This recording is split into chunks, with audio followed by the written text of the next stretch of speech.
So this is session 11 of Mutant Year Zero for the Gauntlet Hangouts. Gauntlet Hangouts is part of the sort of Gauntlet Podcast Network.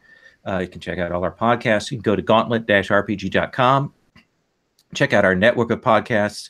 Also has links to our community. If you're interested in playing our games, there's some ways you can join up with those. And we also have a host of other videos out there.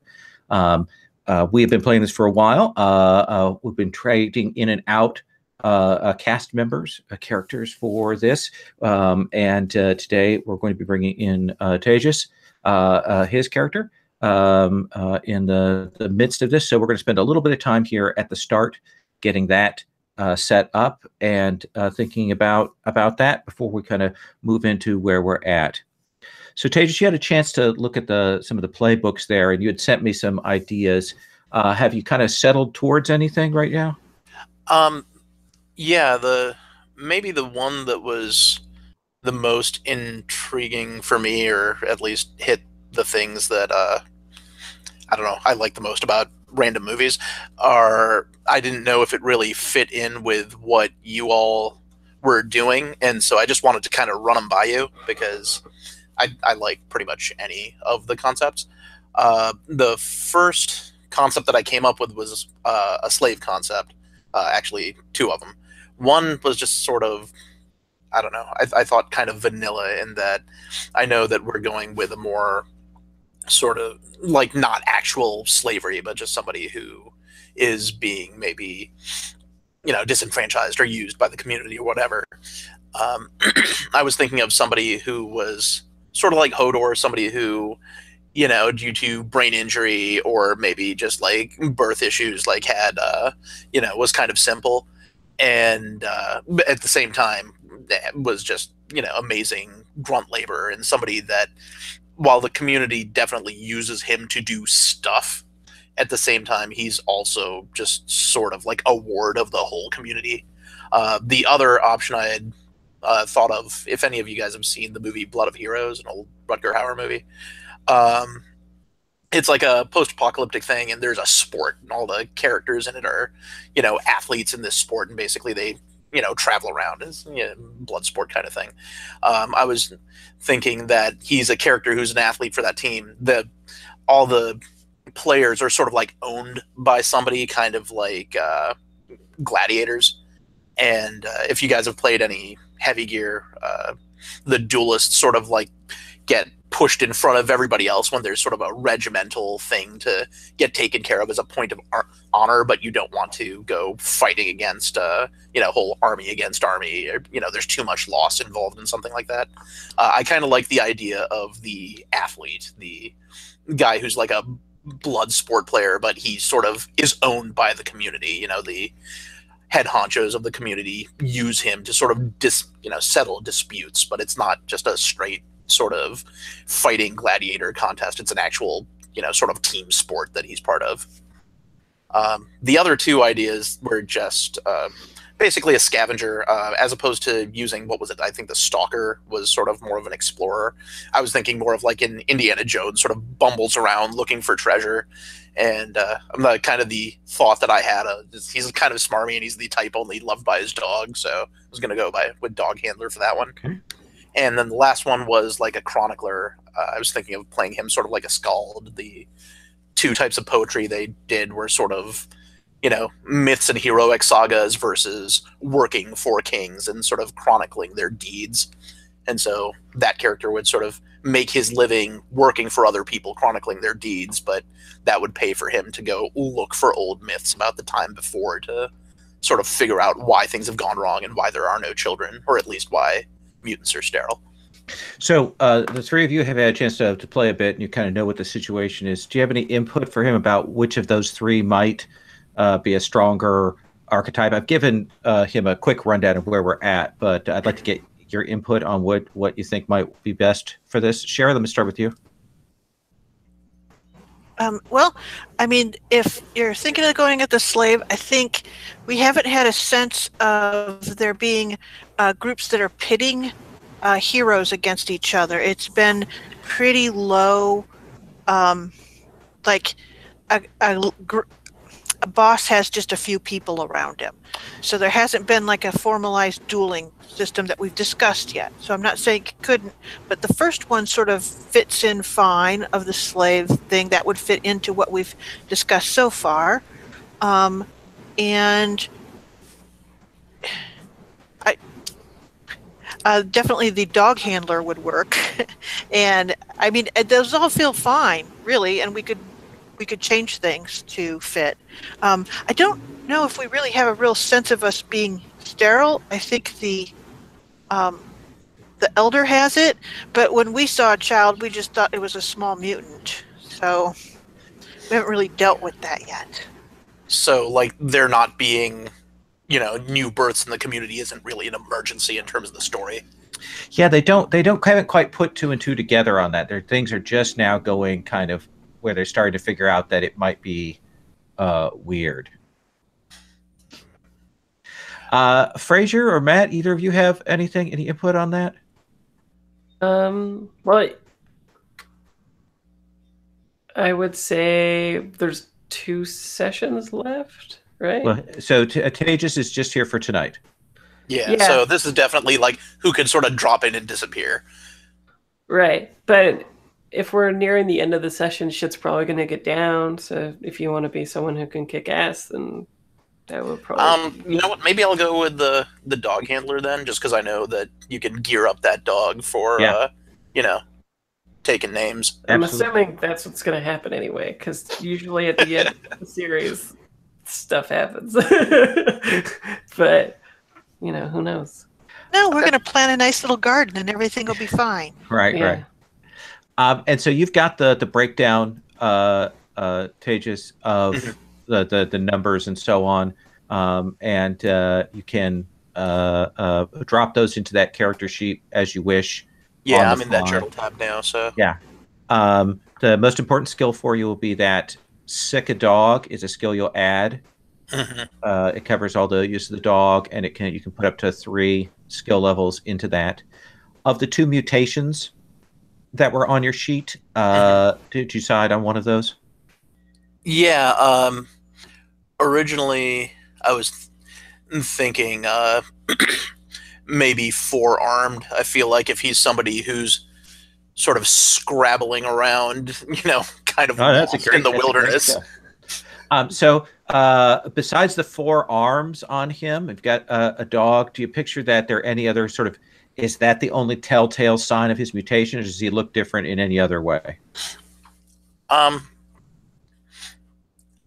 hadn't really thought that far. Okay. Let me see. We'll come back to that. What I'm going to do is I'm going to give you a second to kind of get your name and some of the other stuff. I'm going to have the other 3 introduce themselves about who they are. And then I'm going to frame the session, since we're going to be at the Arc primarily for this session, I'm expecting. I'll frame where we're at and what's happening, and then we'll kind of figure out the way to hard frame you into the situation.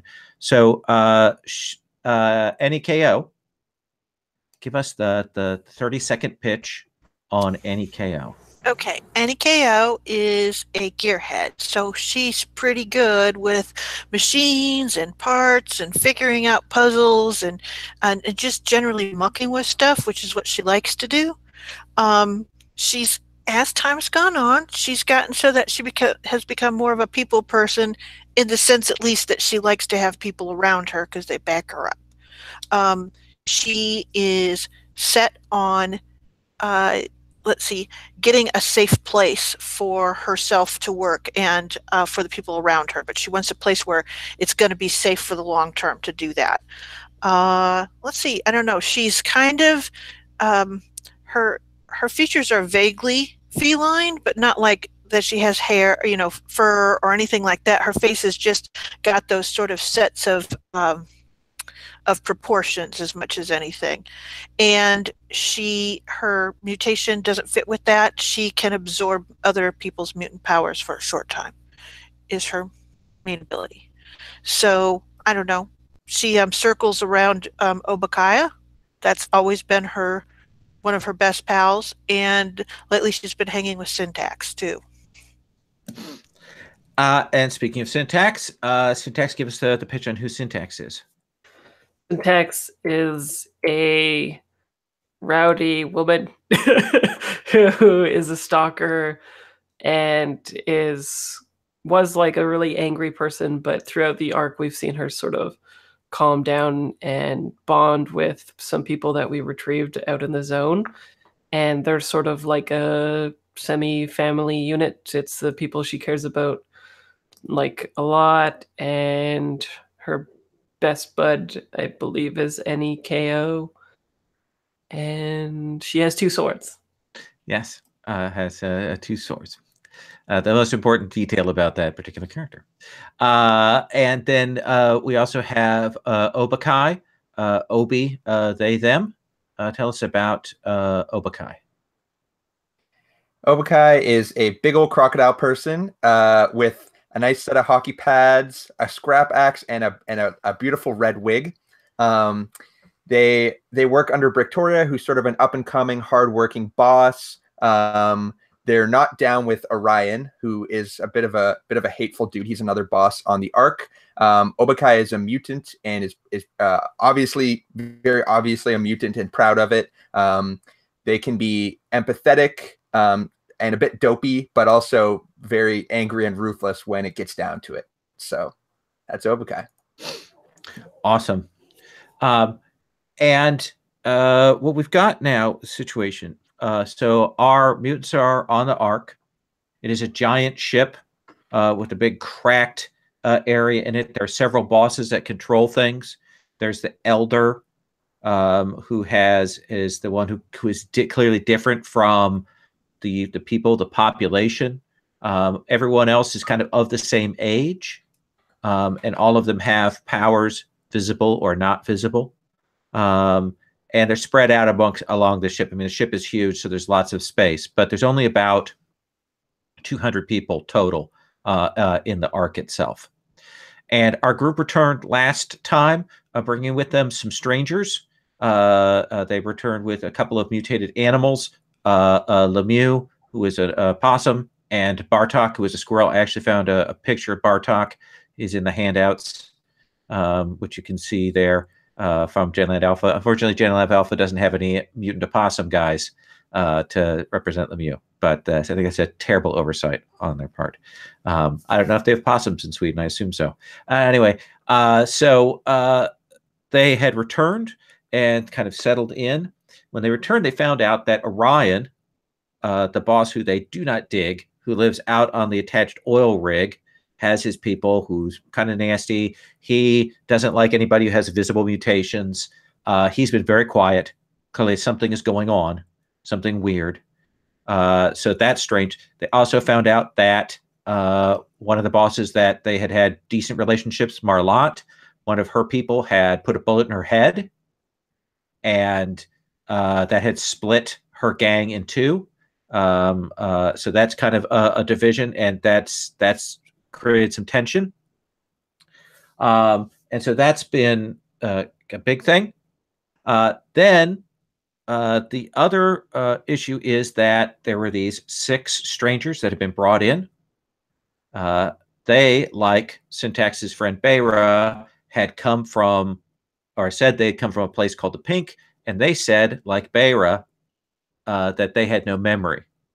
However, when they met with Beira, she became uncomfortable, and it became clear that there was something weird with them. They've been on the Ark, though, for a week while the group has been gone, so they've kind of spread out and done things in the meantime.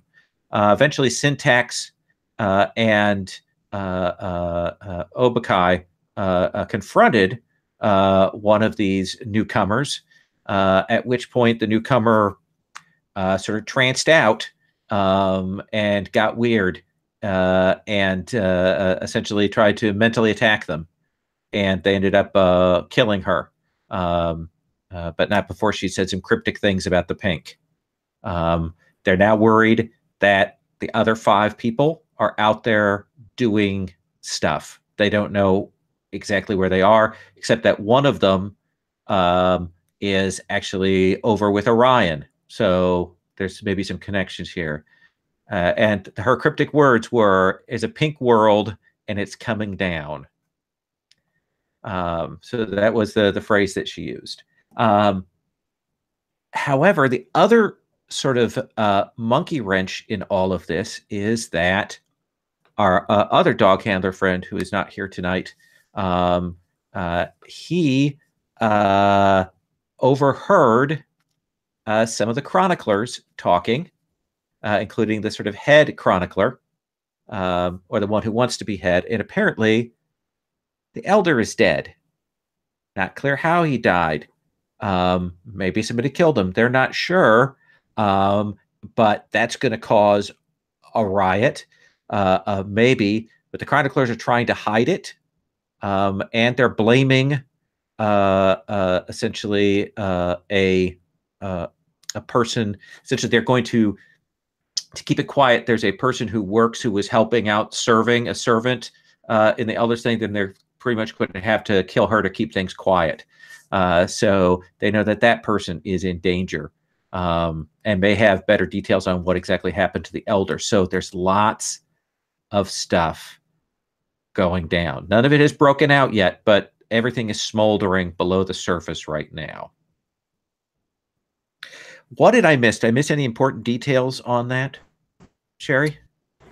Electra was heading towards the main scholar to give him such a talking to. I think is the euphemism for what was going to happen. Yeah, so Electra is one of the bosses, and she is going to go and probably start a fight with Azazel, the head chronicler. So that's a situation that is getting ready to blow up as well. Syntax, anything I missed? No, we just have to be cognizant that while these things are happening, we also need to make sure that Jonatz somehow dies. That's right. Jonatz is one of the leaders of the two parts of this broken up gang, and everyone in the group kind of hates him. So they would like to deal with him as they've dealt with some of the other people they hated over the side of the boat. Matt, anything that I missed? That the only thing I was going to add was Jonatz. We're sort of pulling some people away from him, but he's still got power and is going to be a problem, I'm sure. That's right. That's right. All right. So tell me. So you've got a name here. Your name is Flo Bones. Yep, completely stealing it. If anybody's actually read children's books, but male or female? Female. Female. Okay. Well, presumably. Okay. And what does your dog look like? He is much like me, sort of mangy mutt that looks kind of like he's been through the ringer, in the same way that I just look sort of big and bulky, but am actually just very scrawny and have a giant puffy jacket for keeping my stuff in. He just is sort of bloated, but not particularly healthy. Kind of vicious, though. Right. If you guys have seen the cover of the Alice in Chains album Sap, there's that three-legged dog. So he just hops around on his front two and his last, and mostly just wags his butt with a little stump of a tail. His ears look all torn up, big scars in his hide. Looks like he's been in a lot of fights. So I assume that NEK will be looking at how to make a prosthetic leg. Yeah, I think when Flo refused her offer the first time, she started calling the dog Scrap, and then she's waiting, though. Eventually, Flo will give in. That's not my choice, Mingo Peg leg. A peg leg dog would be awesome. Let's face it. I want to look here before we get rolling into where everybody is at and all that framing. We've got the project phase, just because I want to stick to that, how that works in the game. Project phase, when the group is back at the Ark, we can choose a project to work on. The projects A, create new things in the Ark, and B, add to the stats of the Ark. The Ark has 4 stats: food supply, culture, technology, and warfare. And right now, group is in pretty good shape. They've managed to get to level 2 in all of those. And that's opened up some other projects. So the way this works is I'm going to talk about the different projects that are available, and what they can do and what skills might be used with them. And then the group's going to kind of decide as a group what they want to start work on. Right now, the closest things, the only thing that would probably flip over if you definitely worked on it would be your warfare score. Everything else is at 10 or 11. Warfare is at 19. And since the breakpoint is at 10, that's the one that's closest. So last time you built a museum of all the signs that are available around the Ark. And that pushed your culture up, which actually, between that and the tech that you've got up, has opened up a number of things. So let me talk about ones that are on the sort of on the horizon here. I'm going to skip over some of the ones that we've decided we're not using. So cropland, establishing crops, building crops there. Pigsty helps with the food supply. Cropland and pigsty both help with food. One is 3, essentially costs 12 points. The other one costs 8 points. The temple increases culture. That only costs 4 points. I thought we built that already. Oh, you already built temple. I apologize. Thunderdome. You could build a Thunderdome. That helps with warfare. That's the zone wrestling. Could build a statue, which increases culture. Could build a sundial, which increases technology. Could build a harbor, which is a requirement for building a ship, but doesn't add anything. You could build a smokehouse, which increases food supply. Could build a marketplace. You can establish a militia, create a library, establish stables, build a theater. I'm going to skip over that one. Build a tribunal, a water wheel, a workshop, which is, as technology is a requirement for several other projects. Could build secret police, surveillance. And I think that kind of hits what is available to you. Any of those sound like anybody's like, wow, we have got to have a pigsty. Well, food's important, but I think with all of these threats right now, maybe a militia would be a good idea. That's my say, and everyone else. Yeah, I say we radicalize these peasants. Okay, an armed force given the job to protect the Ark against external enemies and maintain order internally. Anybody else is feeling strong about that? Matt? I like it. As long as we don't get the militia used against us. I don't know who actually gets control of the militia. But that's what I was just thinking of. I was like, wait, this is against me, maybe. But they'll be busy dealing with external threats. So right. Plus, in the building of these, you get to kind of frame how you want to set up the militia. Oh. So keep in mind that by having you work on the project, you're shaping what that militia is going to look like. Is it terrible if we have we'll make a second amendment and it's to not hurt syntax? You can hurt anybody you want except for us, and you do what I say, and otherwise you don't get food. Okay, out.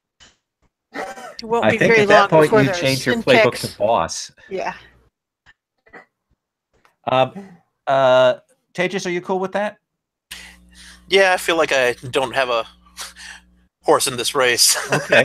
Been here for a night, so it sounds good to me. Okay. But so, yeah, I feel like I'll defer to the others. So the militia, which I'm going to misspell on the character sheet briefly, you can use fight or manipulate. to work towards it, and it takes 8 points to do that. And that's a pretty good thing. Matt, do you want to start on this one? Sure thing. I can start. You've got good scores in fight and good scores in manipulate. Yeah. I'm gonna go with fight. I think I don't know who's actually in this militia, but I imagine I like that maybe me and Bosco go out and we're training some new people who don't have a lot of experience fighting before or something like that.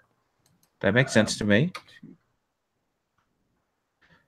So we're going to do this in roll 20. You're going to pull up that syntax.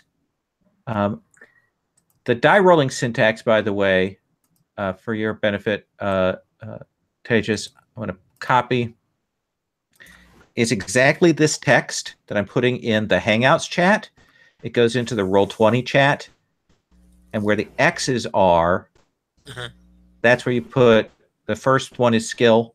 Second X is stat, and then the third X is gear. If you don't have any gear, you put a 0 there. And then you'll see what the results are in roll 20. You can see from what Matt's rolling, you can see how that looks. Oh, so I don't type that into the chat. I type that into the roll 20, yeah. The roll 20, okay. So right now, Matt, you have no successes on this. But if you push it, we can see that you are going to take 1 point of damage. Pushing it. Okay. 2 successes, but you are going to take a point of damage. So I assume you get injured in the process a little bit.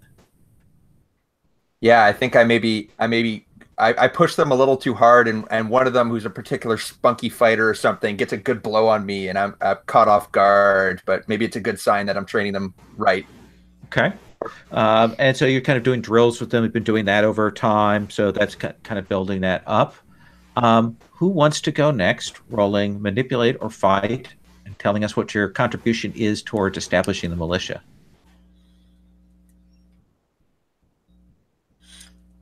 Syntax? Sure, I could do it.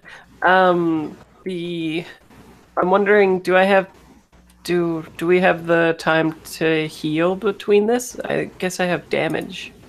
I'm going to say because of the sort of the out of the context of the game, you can use your full stats. You won't be healed in the real game, but you can use your full stats. Cool. Let's see. Fight. It was fight, right? Yeah. Or manipulate. Nope. I'm betting your fight is better. I am. And I don't have gear. So pushing it. Okay. Rough day. That is a rough day, but you do get 1 success towards the project, so now we have 3 points out of 8 completed there. But I'm a hurting unit. So tell me what you do. How do you help prepare the militia and get it set up? How do I get hurt? Maybe. Oh, yeah. Maybe I challenge a whole bunch of people to fights, and if they lose, then they have to join the militia. And so I get like a little bit of beatdown, like Daredevil style, right? I still win, but it ain't pretty. But you do recruit, and you get people that kind of have at least some admiration for you, so they'll be a little hesitant when they're set against you. Yeah, exactly. That seems fair. Yeah, they should watch out for the back of my hand. Sherry. So I'm going to put forward that that Tejas should roll, but he should be able to use a sick dog, because we could say that we had dog handlers as part of the militia. I was actually going to suggest exactly the same thing. I figured that it's like we're both geniuses. Okay, I will let you roll that one with your sick dog. Okay. The only thing I needed to check is if I have any gear that affects this. Sorry, let me. Now, if you want to spend a bullet, you can have a shovel, which actually gives you an extra gear die on these projects. Let's see.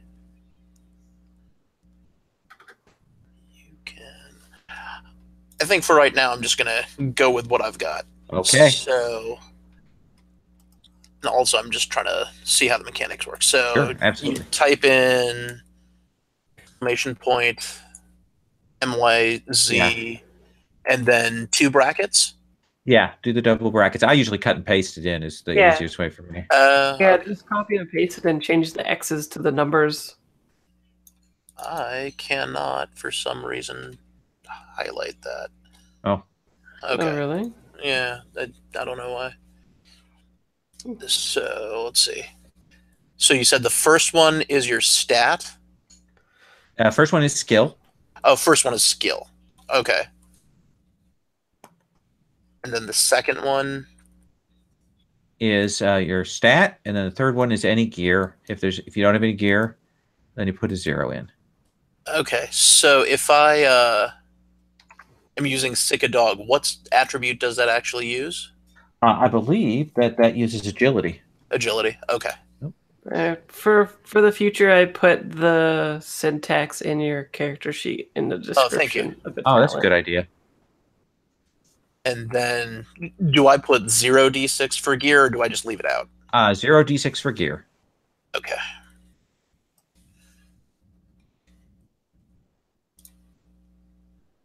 All right. And That's pretty good. Nice, Sorry, 2 so- successes right away. Now, here's the trick of Mutant Year Zero. You could push this roll to get more successes, okay. but there's always a chance you might roll 1s on those yellow dice, in which case you would take damage. Okay. So push it means I click the blue? Click the blue button. Well, I mean, why not? Wow! All right. Excellent. Yeah. I don't know take- what all those rad symbols mean, but Yeah, so the rad symbol is good. Those are successes. Those are 6s. The biohazard symbol, that's not so good. So what that does is that gives you 1 point of damage okay. on your agility. So it reduces your die pool by 1 until you Oh, get that okay. healed. Okay. Oh, shoot. I think I took damage on the wrong part. Oh, no, wait. No, never mind. It's because I used fight. That's why, right? So I Right. took my damage to the top one, whatever Yes, the absolutely. physical one is. Okay. So what is it that you do to help get this militia going? I'm thinking that there's a bunch of rabble rousers who just want to avoid the draft, and I don't look particularly imposing myself, and they sort of laugh in my face a little bit, and I say, you know what, you don't really have to do what I say, but I'm pretty sure you don't want to disappoint Mingo. And when they sort of look at me in confusion because I'm the only person there, and sort of laugh it off and try and shove me aside, then this raging, frothing, shape of dog comes hurtling out from under a pile of something or other, knocks over one guy, and gives their arm a good yanking and throttling, and that is the beginning of the end for their refusal. Excellent. So the three of you would know then a flow from that whole process of building up the militia. So there's at least some contact, some respect. She's contributed highly to that, and you know that she's someone that you can rely on. Sherry, do you want to finish this out? Sure. How many do we need? 1. Ugh. Okay. I will do this. Okay. Fuck, you'll I'm get not- you'll get like 5 of them. Mhm. And I gave her the actual dice because she can't get it roll 20 with this stupid little laptop Surface thing that she's on today. Yeah, but that means that you're supposed to do it. GM. Okay, so I'm going to show you this. I don't know if you can see it, but I got 2 successes. Whoops, Okay. and then that rolled down. And no damage. First roll on 4 dice. I'm pretty Okay. awesome. So that will get you to 8. Woot. That's awesome. and that will finish the militia. So you have the militia in place. Someone needs to roll 2d6. You forgot to ask me how I did it. Oh, thank you. I'm an asshole. You Sorry. are. You're my husband, so of course you forget. Oh. That was the worst. Yes, dear. How did you help with the project? I made shiny medals that they get to wear when they're in the militia. So that's it. They're are awesome. you promising to do some of the upkeep? Is that maybe part of it as well? Oh, Get sure. the gearheads? Yeah. Essentially start out with their weapons by helping them out and getting them. But for the people who are serving in the militia while they're serving, while they're on duty, they get to wear, a little row of shiny medals that clink and have little ribbons and stuff. That sounds awesome. Somebody want to roll the 2d6 for the value that you get for it, or do you want me to roll it? Yeah, you. Okay. Roll 2d6. Here is how much you get for the militia. 8. Yeah, A little higher than average. Both. So your warfare goes to 27. Let me quickly tell you what that kind of means in terms of the defenses for the group and for the arc. Once you get to that level, essentially that you have an organized militia, you have defenses.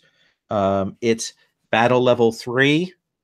If there's a conflict, which is nice, that's 3 dice to roll for those kind of combat actions. And so the arc, which was kind of exposed before at the start of the game, has now kind of gotten locked down. There's still problems, though. There's still issues on the table. So I want to start out with the 3 of you together. And that you have been given this information. I'm sorry, and the 3 or the 4? I'm going to start with the 3. I'm going to bring you in just a sec here. The 3 of you together, and Tark will say, you should probably get Mo to help you. She's been talking to a lot of different people. She's been moving around. She knows what's going on. I'm a little worried what's going to happen with the kennels if something goes bad.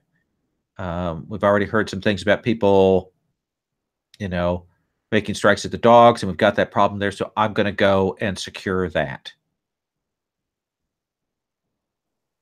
And so Tark will take off, and we'll come up with you 3. So you've got this information, NEKO, Syntax, Obakai, got lots of things to do, pointed towards a potential ally. What is it that you want to do? My first inclination is to see if we can get that slave out of there, out of the clutches of the scholars before they gack her. Because having that information will be helpful to consolidate against them. Of course, the pink is a big problem too. So say what you guys want to do. We'll work it out. Yeah, I'm down for that. Also, can I pay somebody a bullet to heal me or something? Because I'm hurting. Yeah, I could try. Yeah. Everybody. So everybody will get a mutation point at the start of the session. Oh yeah. And you're going to start at 4 mutation points, Flo.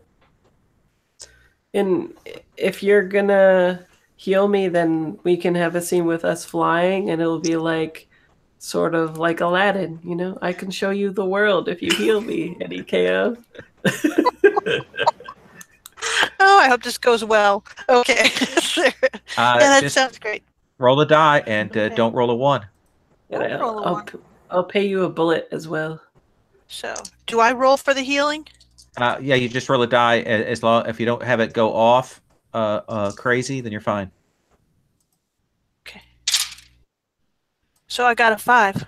Okay, so you don't have to worry about it. You're all good. So you'll be healed then. Yay! That's the best. Now I'm ready to do whatever you want. What about Obakai? What's your thoughts on the matter? Those at least those two are going to go try to rescue the slave. What do you think? I'm on board with that. I also think that we could use all the allies we can get in this time, and having a good ally within the dog handlers would be particularly helpful. Also, I know that the chroniclers are sort of like scheming about some of this stuff, and Azazel had wanted an interview with Lemieux. So if we wanted to get schemy, we could set that up and then grab him and question him or something like that. I don't know if we need to get that kind of information, but it's on the table. But I think I'd at least like to go to Mo, you said. Okay. So maybe we want to do you getting Mo and then moving from there.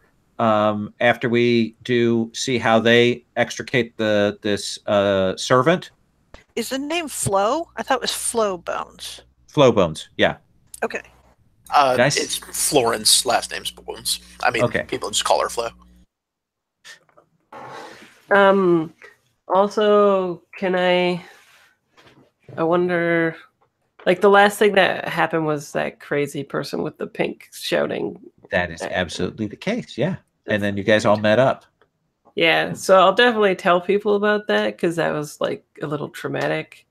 The woman yelled at me and then made my soul come out of my body. It was not pleasant. Oh, wait. Like, there's one of those guys in Jonat's group. Oh, are there? And he was there when Marlot got killed. Isn't he with Orion? I thought Orion had him and was doing something with him. Orion had one, but there's another one of the 6 So in Jonat. Well, and the one that was with Orion was their leader. I'm worried about that. He's been awful quiet for a while. Yeah. Well, we need to get the militia to internally deal with these 5 other people, I think. Sure, you write the essay to explain to them what's going on. Well, do we have to explain it? It would just be like, you stab outsider people, but not the ones that are in my room. Then they have to stay in your room the whole time. Better than death, though. I don't know. Okay. Like, my soul actually came out of my body. I could see myself, and it almost made me hit Obi here. Okay. Obi? And you, Syntax, and you should get someone else to back you up. You could start looking into this pink thing. I'll see if I can do something about the slave then. Don't you need backup? Well, this sounds kind of deadly. This is just, how do you say, icing? But I don't want her to die just because she happened to be around. I'll go with her. Okay. You protect her, Lemieux. Yeah. I got my mad knife skills. Yeah. Oh, excellent. Don't I know it? Also, plus, nothing happened to me when you fought that pink thing. Oh, yeah, that's true. Clever girl. Tejas, just so you know, there's like a raccoon and a squirrel with us, and they can talk. Excuse me, asshole. An opossum. A possum. Sorry. Mingo feels a little left out because he can't talk. Exactly. It's not pretty. No love lost there. So we'll start taking out these pig people. Okay. So I'm going to come back to you 3. What I'm going to do is I'm going to frame you 2 where you find Flo, and then get where you're going to in a sec. I want to get to stage 1 of you trying to rescue the servant. So how would you go about this? I mean, it is night. And the elder, the chroniclers. What do you want to do? Well, here's the thing is that of course Tark came to me because he knew that Elektra was taking a run at Azazel, right? So I'm going to use that distraction. It's not like you can't hear Elektra when she gets going. Okay. So I'm waiting for them to be distracted because all of the scholars will gather around her, and that's my chance to find this woman. So, All right. So let's have you make a sneak roll. ooh, I will give you a couple of extra dice for circumstances here. okay. I will take them. Sneak a 1.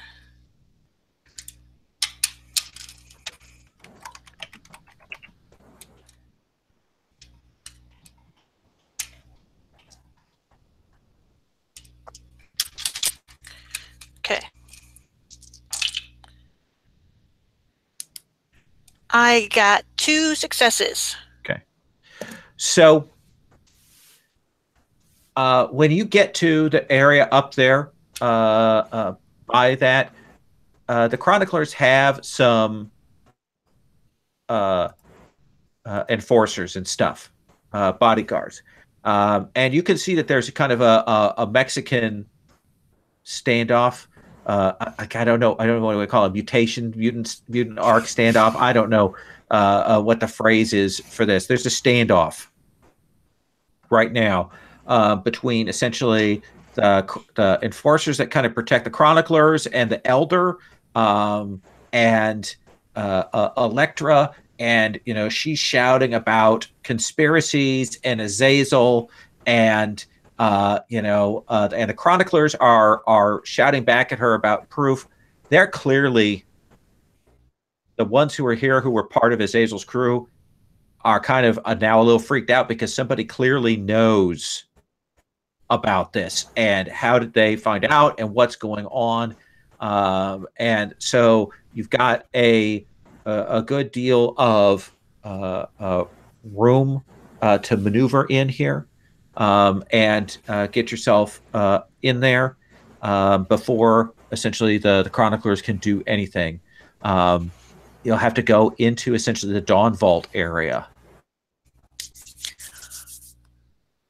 Oh no, that sounds terrible. Oh no. One success will get you definitely in there. Still sneaking? Still sneaking. You got an extra success. What do you want to do with that? What are my options? You could uncover something. You could find a secret way out. To make your exit easier. We can do anything with those successes there. I'm all about that exit, because if that gives me a way to get out, it may also give me a way to get back in at some point, so I can go through what it is that's been acquired in the Dawn Vault. Okay. So what is the sort of the secret passage that you find here?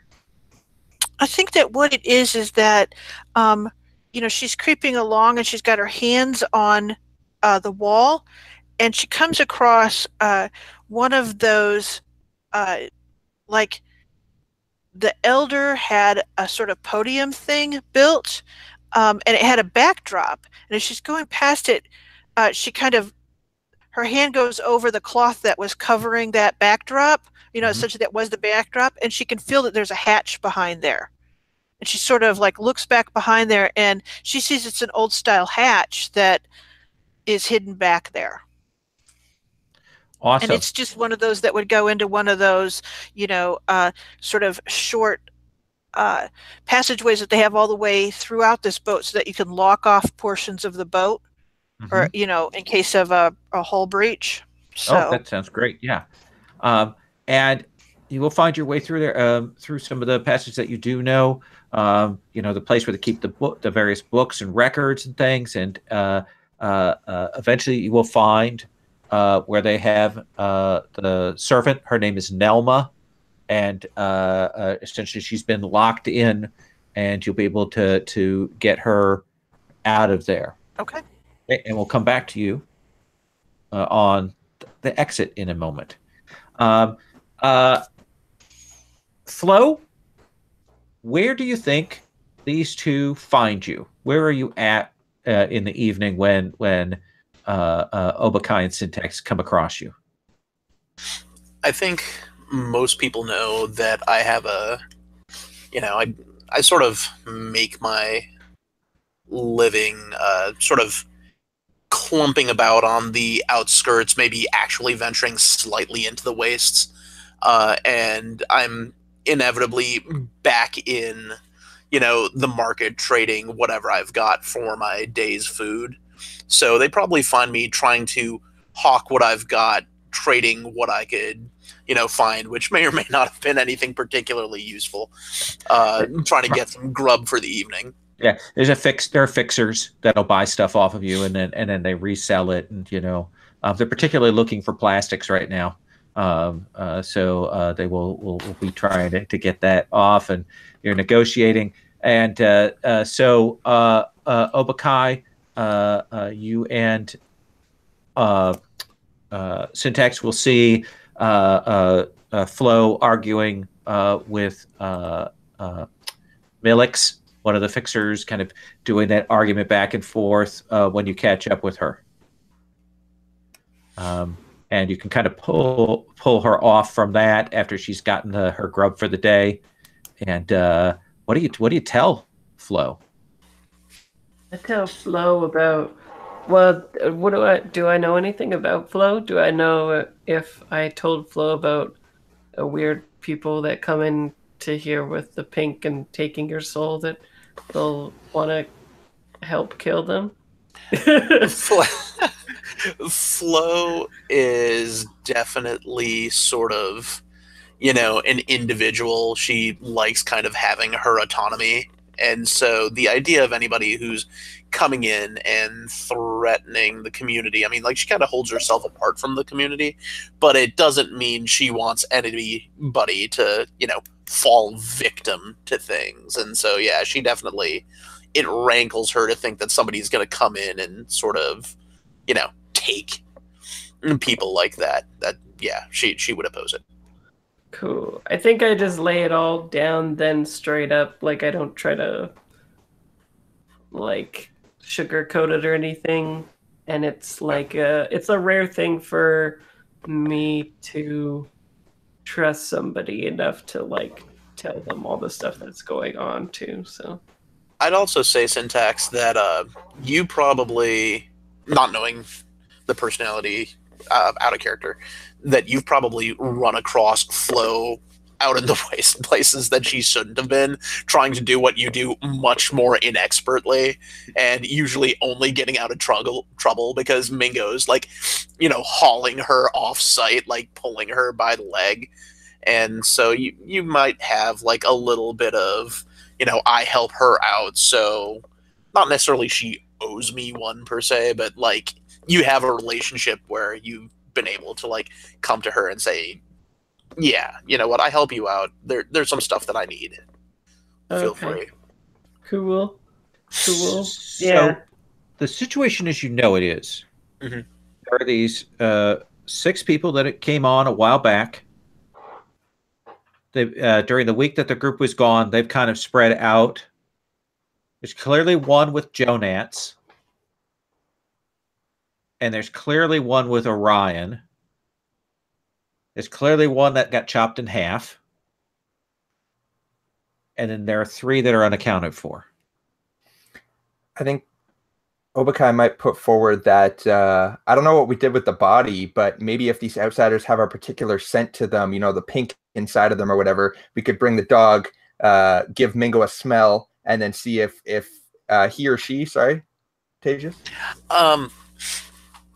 Mingo, I think, is sort of like me, just sort of hard to tell. I mean, it's not quite like a cat, but there's no real visible anatomy, and you don't really want to ask why not. Yeah. So I think then maybe they could sniff some of these people out for us. Maybe since there's tension rising within the Ark, some people are defecting from Jonat's side, and various people are pushing for power moves. Maybe to deal with Jonats's outsider, we could sort of use the militia there if he's crossing any lines. Otherwise, it might be good. I would definitely ask if Mingo could sniff some of them out. Oh, I'm definitely, well, let me talk to him first, and so I sort of bend over, and we have a hushed and whispered conversation, and it sort of like has a couple of growls, but ends with a giant slurp across my face, and I say, "Yes, he's willing to." And so that's like, what do you have to smell, though? idea. They can take you to this body. Okay. And they definitely smell different than people because they haven't been on the Ark. Even though they've been here for a week, they still have a different scent to them. So you want to try and track one of them that that isn't where that one of the three mystery ones. Let's have you make a sick a dog roll for your tracking. Use agility plus sick a dog. Get back here.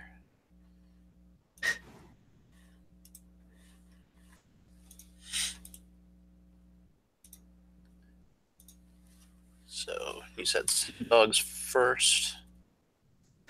And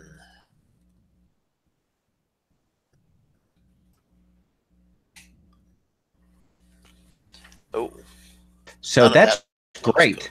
Is it? I'll tell you why. Terrible. You saw that the 2 damage there. Mm-hmm. You only take that damage if you push the roll.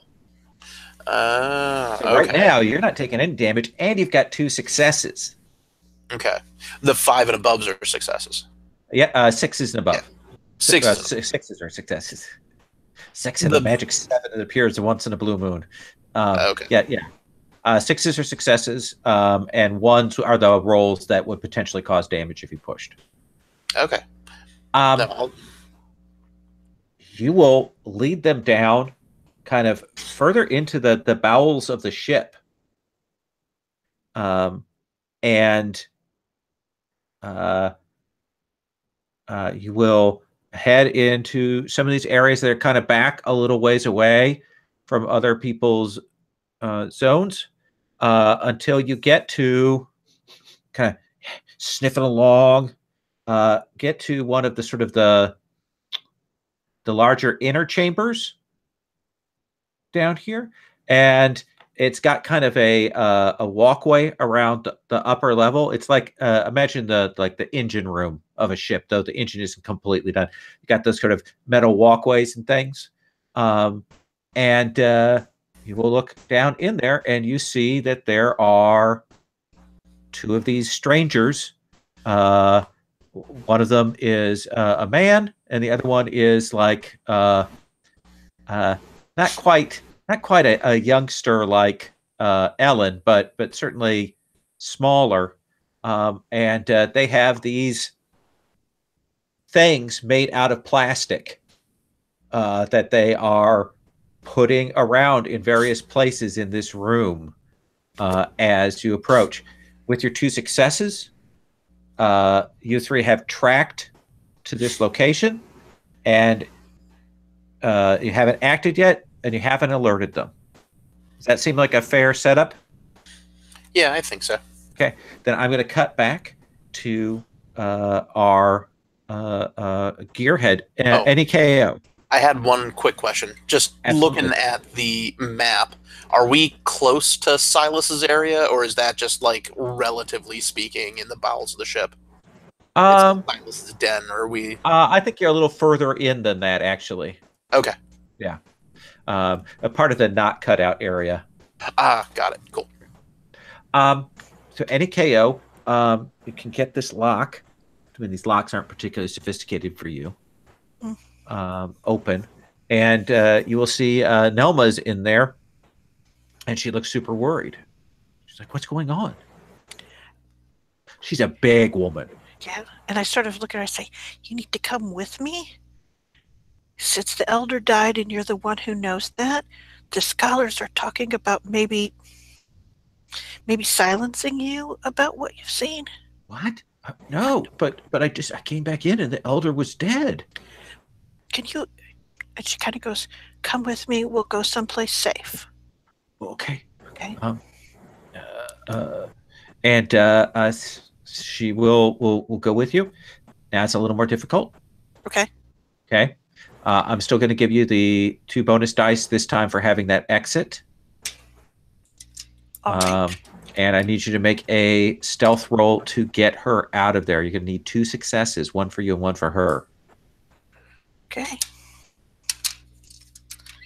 And then I have a dice or 2 situational dice. 2 situational dice. All right. Okay. I got 3 successes.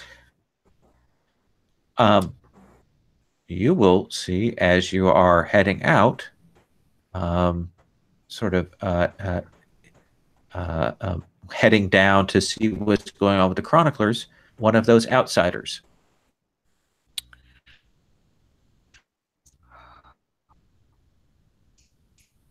Now you have a choice. Yeah, I do. And the outsider is isolated?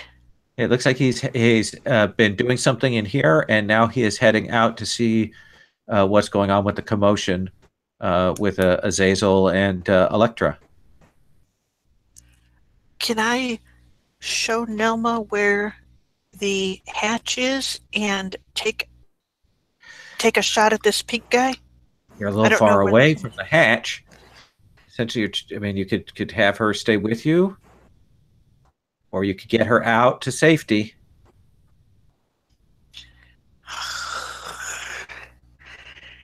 Your husband's an asshole. He really is.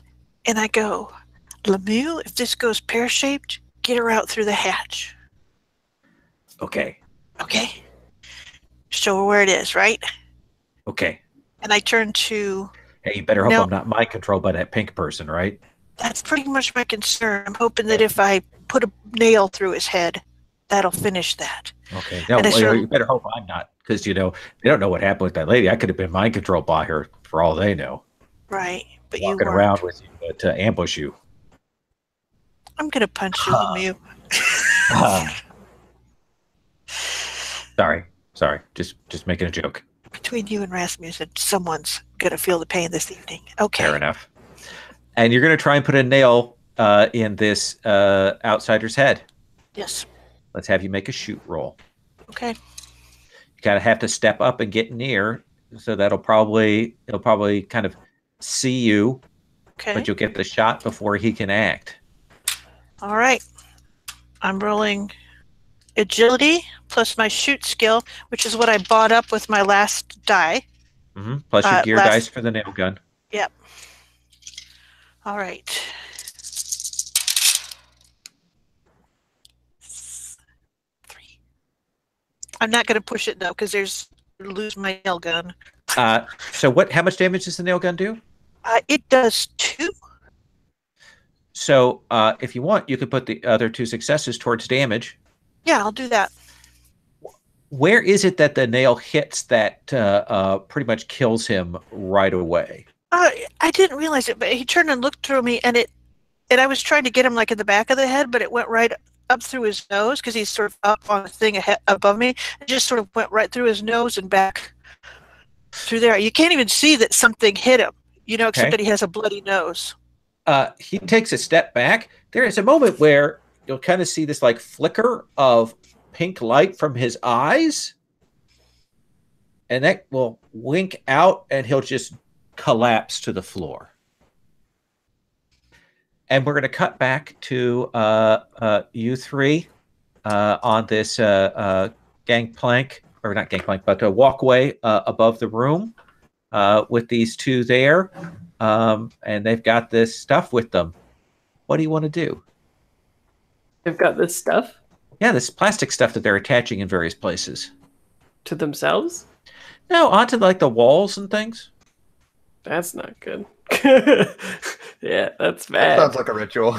I think I've seen this in the magazines before. Oh, that's got to be worth something. I mean, people are paying for plastic right now. Oh, yeah. Don't lick it. Don't lick it. I would have shot though, but I fear what would happen should I miss. Because I think I'd like to sort of like remove my hockey pads, leave them on the catwalk up there, and go predator mode and go lizard invisible and just sneak up close to them. Perfect. Do me a favor. Roll me a d6. I mean, as long as you don't roll a 1, the mutation will be fine. Sure thing. Yeah. Ooh, I'm good. Okay, so you two have probably seen this before. He can change his reptilian skin to make it camouflage, and he will begin to stalk down there. So what are you two doing, Mo and Syntax, while he is getting into position? I think I perch on the catwalk and get my like wings ready to dart at them to attack. Should he need it, or should they need it?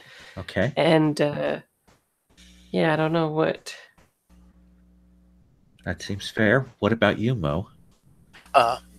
Flo is. Flo. God, It's all right. once I've got a name wrong, I get it wrong all night. I don't think Flo's planning on doing much of anything, and all of a sudden, Mingo starts creeping towards a set of catwalks, and she realizes that and starts hustling to keep after him. Okay. He's fixing to get himself into some trouble, and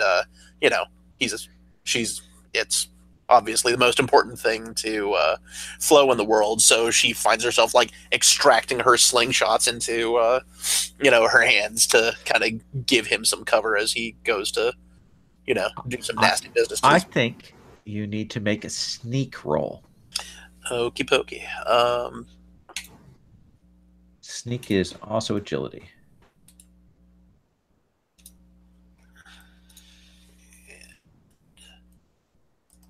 I will someday have a screen big enough to see all this stuff at once. Okay. 2 screens. It's where it's at. And just so I'm doing this right, is fatigue your damage for agility? Yes, it is. Okay, so if I just mark that at a 1, I roll 1 less die, correct? Exactly. Okay. Alright, let's see what happens. One success is all you need. You are sneaking down into place. Kind of the Mingo is moving along quietly. And you're waiting there, Syntax. He's Obakai. starting to get that little growl in his chest, and it's not like he has a collar, so I'm just sort of grabbing her by the sort of scruff and going shh with one of my forearms, while the other 3 are trying to jangle out these slingshots and not fumble them. And perfect. And you are remarkably quiet during that. I think, Obakai, then it comes down to you. You are predator stealth. We hear that whatever that sound is. I can't do. And you can move up on them. They're in kind of slightly different places here, and they're attaching these plastics to various spots. It looks like the plastics are sort of various kinds. It's very similar kinds, kind of wrapped together, and there does seem to be some kind of container inside of it, like a plastic container or something inside of there. I wonder, would this worth me making a quick comprehend roll to try and figure out what they're trying to do here as I'm getting closer? That's a perfect reason to have comprehend. Okay. So yeah, just don't fumble it. All right, I'll do my best. Because if you get no successes, something bad always happens. And you'll think that your friends. That's the risk, is suddenly they become your best friend and you're on their side. Oh no. And then otherwise, I think maybe our plan that we might have discussed earlier, our usual maneuver, is that if Syntax is going to take a shot, would make the first shot, and then I might be able to, I don't know, grab the other one or something while that happens. But first of all, I'm going to try and figure out what the heck's going on. Okay. I'm feeling like I want to push that. What kind of damage is this? This is which damage? I got 4. I'm gonna push it. I'm gonna push it. Oh, okay. Yeah. So you kind of reach out and touch one of these things, and kind of are looking at it, and you're like, this might be some kind of explosive, maybe with some kind of like chemical agent in there. Like maybe you're glad you didn't like touch it more. Like maybe this is designed to like create a big cloud of toxic caustic smoke that would roll through the ship. Huh. Huh is a good reaction, Okay. yes.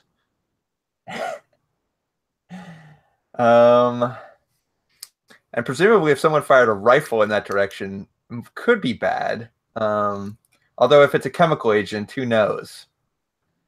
Who knows? You just don't know. So what do you do? Well, you know that Syntax is over there waiting. You know that you can probably see at the corner of your eye that Flo is moving down with Mingo. oh, I think I would like to. I'd like to sort of just creep up right in front of one of them and sort of like stand right in front of them, and then sort of like just phase back in a little bit. And as soon as I do, just flash them with my entrance mutation and just try and sort of basically stun them or hypnotize them with my lizard eyes, while hopefully they deal with the other one. All right. Here's what I'm going to do. I'm not going to charge you for that point. Okay. And I'll tell you why. Because you appear and you flash them with that, and their eyes flash pink. Because they're already controlled. Okay. And you're like, oh. And let's cut to Mingo. You see there Obakai appears in front of one of them. And you see him go, woo, and his eyes like do this weird lizard thing. And then they probably don't see anything happen. What do you want to do? I kind of like the idea that Mingo is the character and Flo is the pet. Okay, Mingo, what are you doing? Mingo just sees somebody pop up and says, "That's the flag, right? That means that's the green light." And so she says, "Go." And she is immediately going to attempt to bowl somebody over. Does she want to hit the one that Obakai is in front of, or the other one? I think she's going after the one that's in front of Obakai, because Obakai pops up and did something weird and, is probably in some sort of danger because they think a little bit too much of themselves, and I picked that randomly off my sheet, and, need to be rescued from their own presumption. That or at least that's perfect. Mingo's opinion. Let's have you roll Sick a Dog. That's your standard thing. And actually, you use the dog's strength for this when you're attacking. It has a strength of 4, unless you have something that affects this. No. That I was there was a couple of things I didn't know where to find the stats, like for the dog and for the slingshots. It has a strength of 4, and you use that plus your Sick a Dog. Now, if he's deciding to spring, obviously she's not going to sit there and do nothing. So I'd imagine she starts to unload with her slingshots, as opposed to that being a separate action. Except that for this purposes, for this thing, you're sicking the dog counts as your action. Okay. Yeah. Well, what I was asking was, would me trying to help out Mingo be like using my slingshot as gear for his attack? Oh, that's an interesting idea. I'll give you a gear die. Yeah. That's a good goob. I like that one. Okay, so he does all of it, and I'm just clinking, old used batteries off of his head. Yeah, I like that. Oh. Now, what does this black 5 mean? That's your gear die. Okay. So that's how you know. So you've got one success, which means Mingo is going to, if you don't push, Mingo is going to deal his base damage. Alrighty. You can push it, but he's definitely going to take a point of damage if you do. Mingo is. I think that we're going to just go as is for now. Okay. So Mingo will leap up and will latch on to the back of this person's leg, and there is that thing, Obakai, where you do that flash, the pink appears in the eyes, and there's kind of starts to smile, and then gets pulled to the ground by the dog. Okay, in that next instant. And what are you going to do, Syntax? I guess I'll leap up off of the catwalk, and as I'm falling, I use my wings to dart in at them and, try to plunge my katana into their neck so they can't even cry out. So now, you want to hit the one that the dog already hit, or do you want to hit the one that is a little ways away? Get him before he can act? There's just 2 of them, is there? There's just 2 of them that you've seen. And the one that I want to hit, the one that is already damaged, to try to kill them. Okay. No, maybe not. That's great. So let's have you make your reaction. I changed my mind. Wait. What do you mean you changed your mind? You Who are you clearly attacking? You clearly mean that it's the wrong decision. I attacked the other one. It's mind Really? games, Fraser. Yes, I do. Okay, if you want to attack the other one. I take the pink eye person. I'll give them like a different kind of So pink. let me just make sure I'm understanding this. You're going to fly across, spend your wing mutation, and go and hit the furthest one away. Yes. So Okay. I believe that's the one that's engaged with Obi, right? So you want to hit the one that's engaged with Obi and the dog. Oh, okay. There's one that's close by that's engaged with Obi and the dog.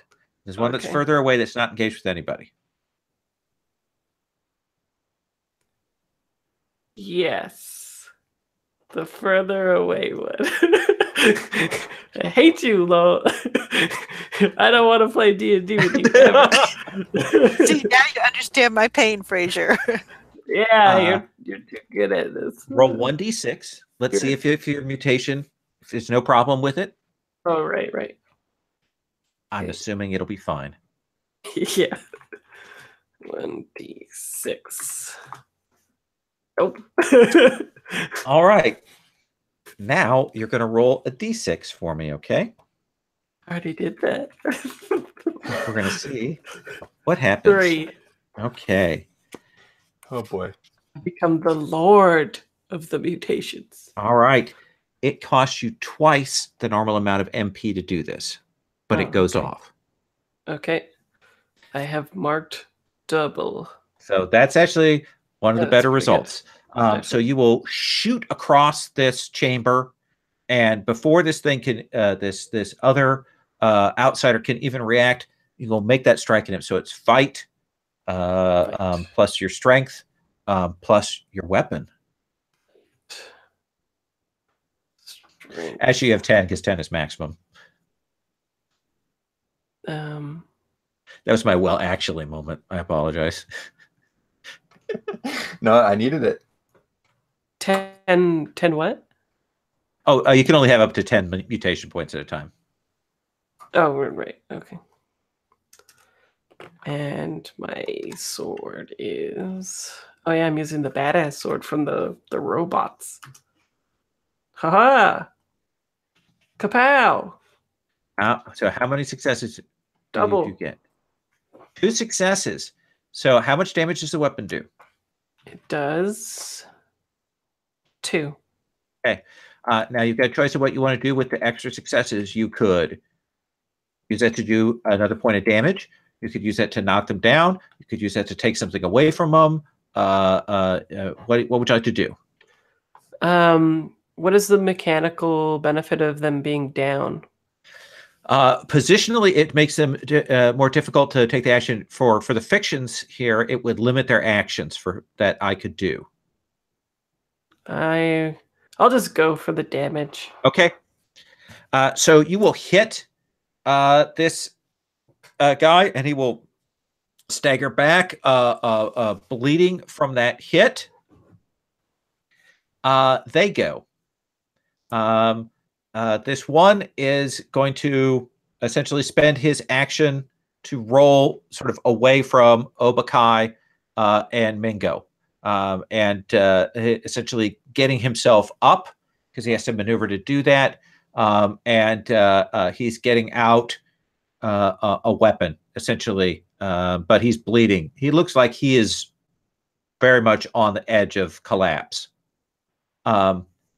This guy, Frazier, that you hit, you'll see him draw out a scrap pistol, and he aims at one of these packages, and he goes to shoot it. He crazy. It's a good thing I'm invulnerable. Are you? Are you invulnerable? Depends what the dice say, I think.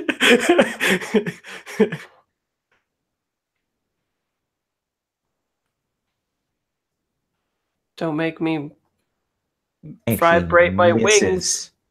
Nice. He goes, turns with that scrap pistol to fire, and it will, and you'll hear that. You kind of look, and the bullet bounces off. He just missed that package. Sounds like he doesn't want to have that arm anymore. Let me cut quickly back to NEKO. You just put a nail up through this guy's sinus cavity and killed him. Now what? Now I turn back and leave with Nelma. Okay. So I will say that if you don't want to do anything else, you can get out of there scot-free.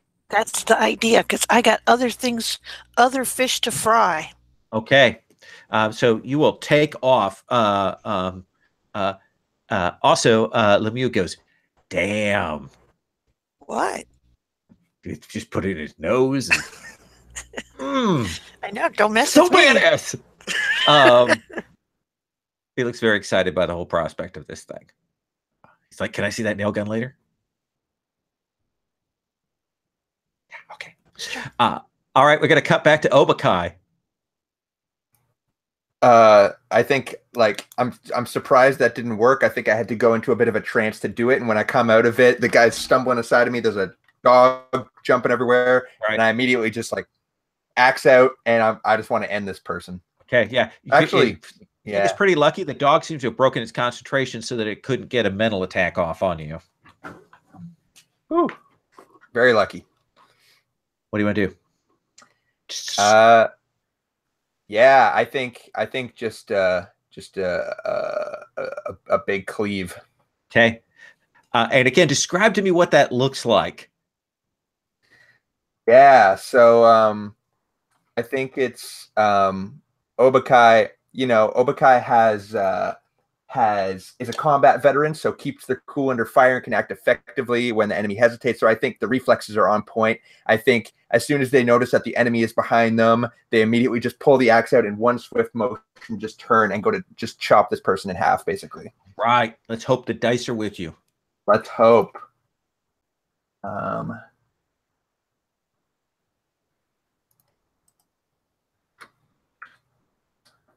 Okay. And I have 1 strength damage. There we go. So yeah, you don't even have to push that. You will chop this guy down. Kind of cleave. Again, there's that pink flare up for a second, and then shunk, and you will drop him hard to the ground. Maybe one twitch, and then he's out. What does Mingo do?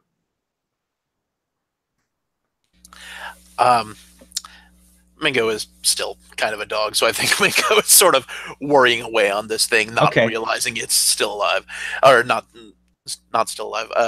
What word am I trying to say? Yeah, not dead? still up. But I think that Flo's gonna sort of look around, realize that other one is, um, not down for the count and is trying to do something that we don't want, because instead of, shooting at us, it's shooting at those, and that can't possibly be good. So I think that she's going to level her, slingshots, try and move on the gantry to a place where she has maybe a slightly better shot, and Sure. then fire off with the both of my. Can you do called shots? Can you just like try and knock the gun out of their hand as opposed to hit them? Well, you do. We see what the success is, because extra Okay. successes allow you to do things. So we'll see, and you could certainly do that. So the slingshot is a standard thing. So I think you get a gear die for that, Okay. and you roll shoot plus agility. Alrighty. So shoot. Agility. And And one a die for the single gear. weapon. Now, I know for like actual guns, you'd need to track bullets. So should I be spending my bullets to fire? No, my the slingshot's slingshots? great. You can just pick up garbage and throw it. Okay. Make the slingshot one of the better weapons for light combat. Alrighty. So yeah, let's You don't see what I have can to do. go ka-ching when you fire every time. Ouch. What is the little explosion? What that would mean is that if you pushed your attack, A, you would take a point of damage, but B, you would also break your weapon. Okay. But you want to shoot that gun out of their hand? Is that your goal? Yeah, I think that. You can do that. Oh, so instead of doing damage. Instead of doing damage, you can do that. Just say, I want to take something away from them. Okay. Yeah, absolutely. They don't need that. So boom, hits their hand. Scrap pistol goes flying in pieces. It breaks. Scrap pistols are garbage, and it wince its hand, and it'll kind of look up with pink eyes at you, Syntax. And it doesn't need its head anymore. Go It's ahead. my style. It's my thing. And roll your attack. Okay, fight. Mortal Kombat. Exactly. Finish him. Oh! Whoa! I think I take a lot of things away from him. Yes. If this were a player character, we'd be rolling critical hits and seeing what limbs got hacked off at that point. Yeah. But tell me what happens. I mean, is it literally decapitation? Yeah, well, I think I first cut off his arm, like right there. He's still looking at it, like, what happened to my scrap pistol? And then suddenly, shoot, what happened to my arm? Yeah. Okay. And then it's the samurai thing where we don't see the blade cross, but then the guy falls down and the head like parts from the body and rolls. Okay. Mingo could probably go up there and grab it. There's a ball to catch in the room. So yeah, and they are both dead. And there's just that sort of echoing sound of gnawing and blood dripping at that point. Let's take our 5-minute break, and then we will come back and we'll bring all of you together again.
So Fraser, you're pretty happy with the progress of Hack the Planet with the Oh, yeah. Kickstarter? Okay, good.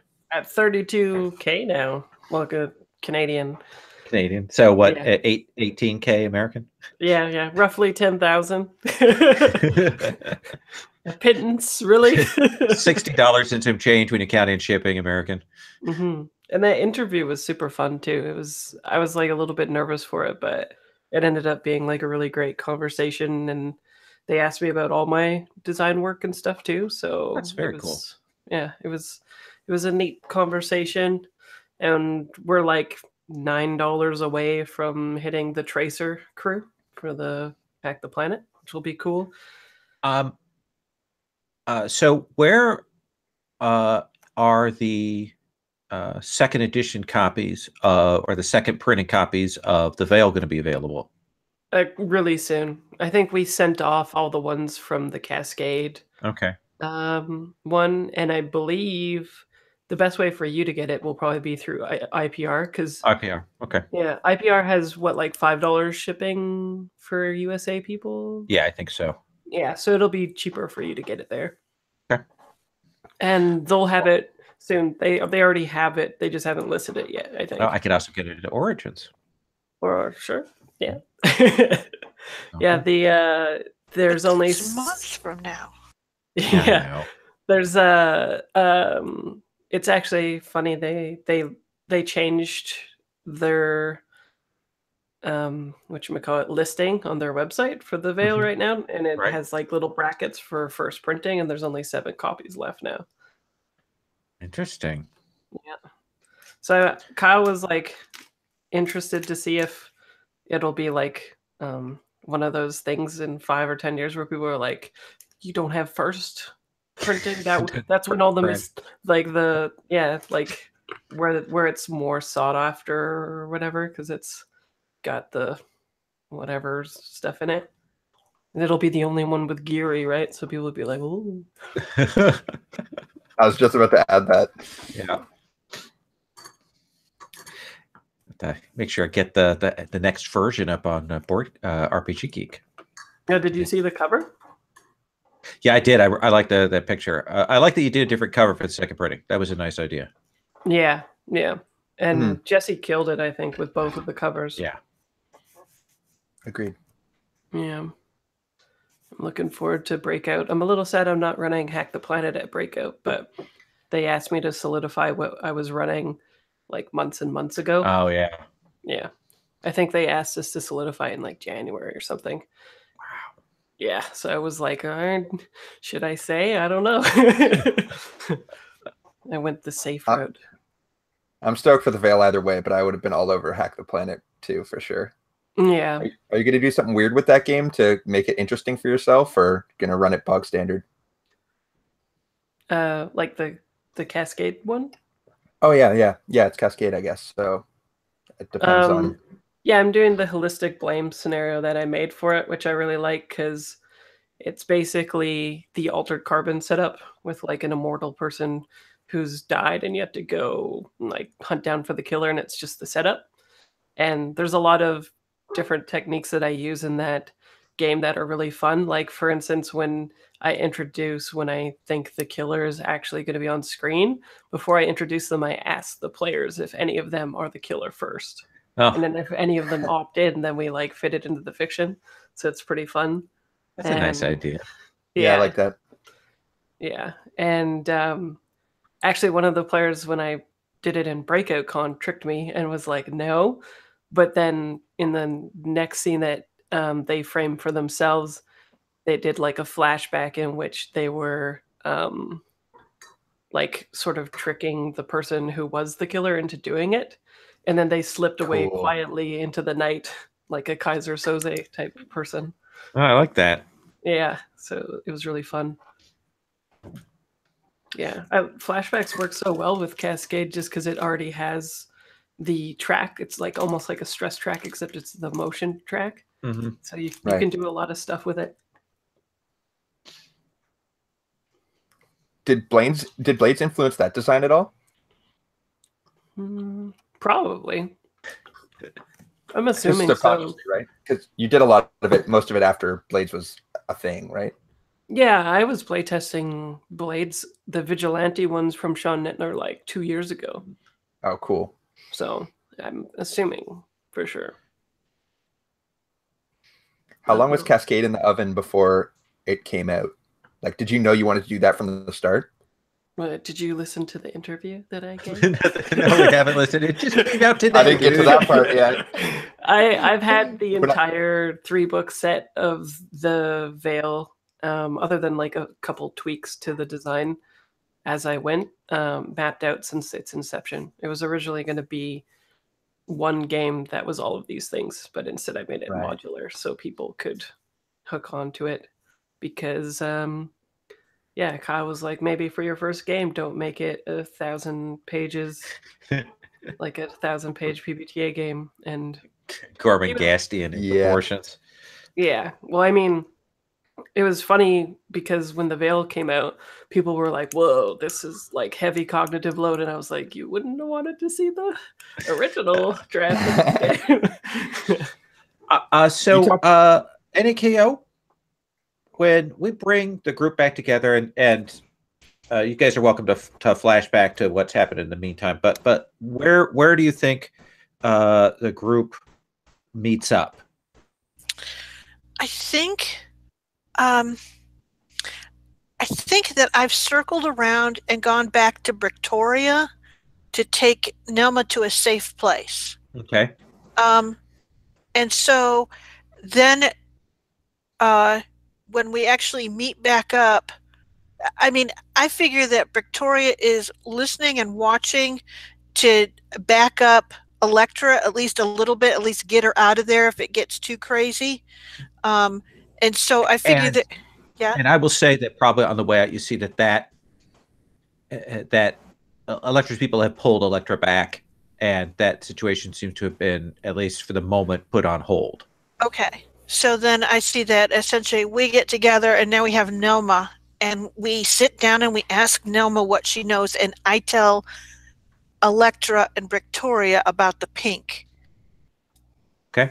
And so you three are also there, and you can share the details of your thing.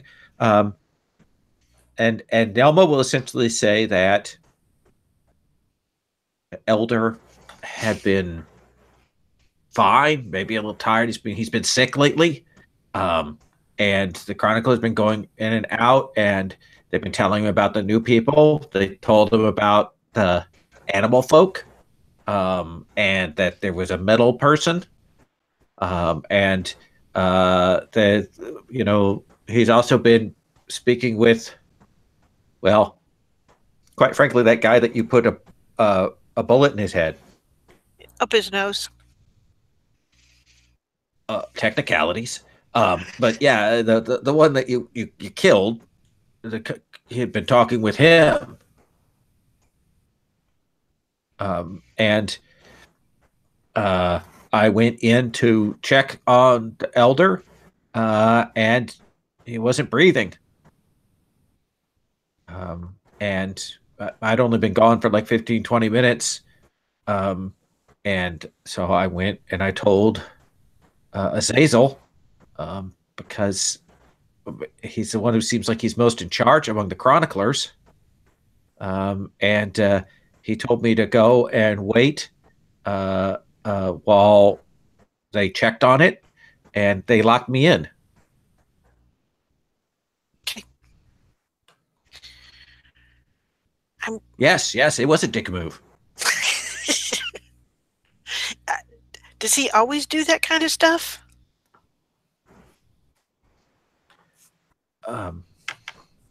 Azazel's not very... I'm just there because I want to care for the Elder. So Azazel's not very what? He's not very nice. Okay. He doesn't treat us well. Just didn't know if his behavior had changed recently. But if that's consistent, then we know who needs a punch in the head. I'm not going to argue with you on that. Okay. And Nelma, then we're you are safe with us. Good. Sorry, good. I was just telling.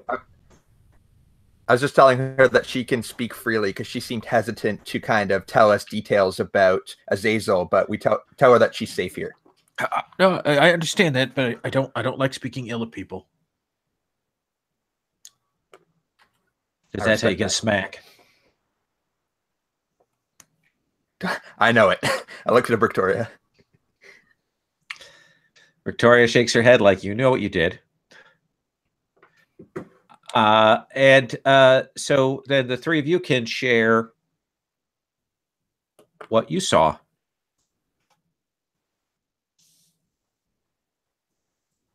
Yeah, I bet Cages, NEKO knows what it is. Well, I was gonna say, like, those little packages that were left behind, the plastic stuff that was left all over, were we able to, scavenge it and bring it back? Because Absolutely. I will say that I won't make you roll for removing these 6 packages that were attached there. So you have these 6 containers that are wrapped in plastics. okay. Oh, so they are not actually plastics; they're just wrapped in plastics. Yeah. Oh, well, I don't know. While these guys are talking, I'm probably taking one out and then maybe starting to unwrap it. No. No, look, No. See, that's a package of death. Let's put that package of death back into that other package. We'll put some more packages around it. And we'll put that someplace safe until we can figure out what to do with it. I hold it out. I'm like, what do you mean? Do not lick it. Do not let your dog lick it. Put it back in the bag. Please, Okay. Flo. Well, these were the things we found anyway, and I kind of set them aside and very stiff and straight, just look very proper.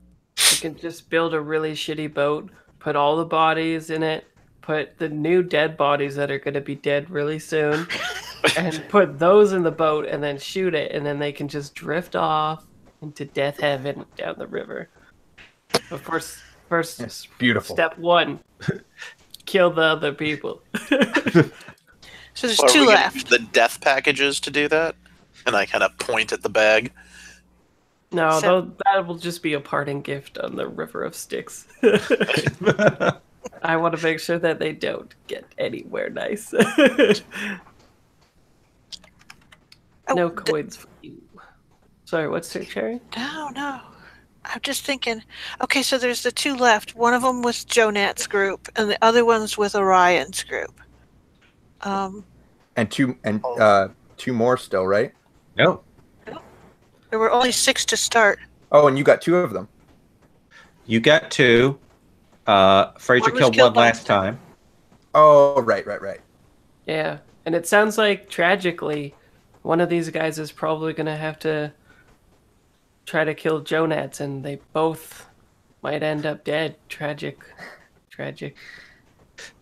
Similar to a Marlot situation. Who knows who will pull the trigger?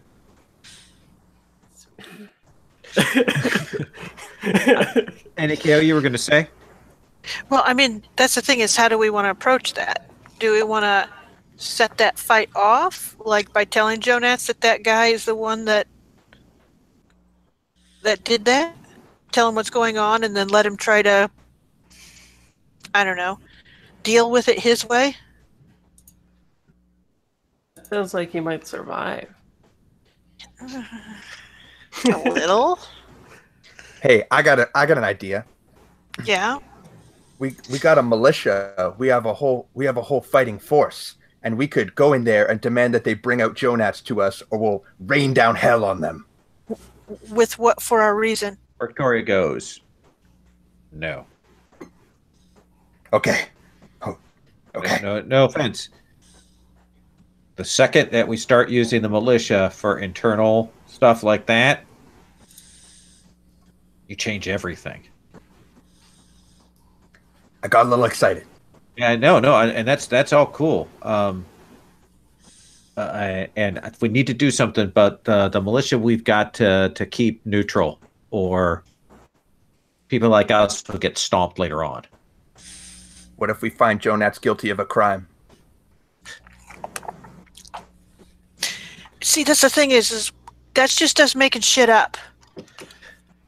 So that's what I'm saying. We go to Jonance and we go, hey, these pink guys, they have mind control powers. We had to kill 4 of them. You got one in your group who's going to sneak up and do something similar to what he did with Marlotte. So you can decide how to handle him. Well, but what if he's already controlling Jonance? It seems like that's plausible. The only way to find out is to kick him to death. Yeah. See, here's the thing, though, is that's going to cause a problem where Jonance is going to be weakened, and it's a great opportunity to kill him at that point. Okay, I'm on board. I like this plan. As soon as you're like, we got to kill him, I'm like, I keep shaking my head, and then you're like, and that's when we kill him. I'm like, yes. And I kind of look at him and I say, listen, Elon's set up against him. She doesn't want to be. I can't let anything bad happen to Elon. Fair enough. Sounds like a deception plan. Let's roll our engagement. I like to think of it as a diplomatic plan backed with snipers. Right. Okay. Yeah, so, aggressive negotiations. Exactly. And a mean dog. The mean dog's awesome. So then what I'm getting is that some of you are going to approach Jonance and his crew, and some others are going to be moving into position to do something else to support that. To support that, yes. So, who is going to talk to Jonance and his crew? Who is doing support, and how are they doing that? Obakai does not trust Jonance and would ask to go with NEKO to protect her on the diplomacy mission. NEKO says, and that will end any chance that I have of surviving past the threshold. So... Obi kind of looks down. They're just like, oh, okay. You can come swinging in and bury the axe in his head afterwards, but... No, it is up to Syntax to put the bullet in. I look at you. Yeah, I'll set up to Last of Us him from afar. Okay.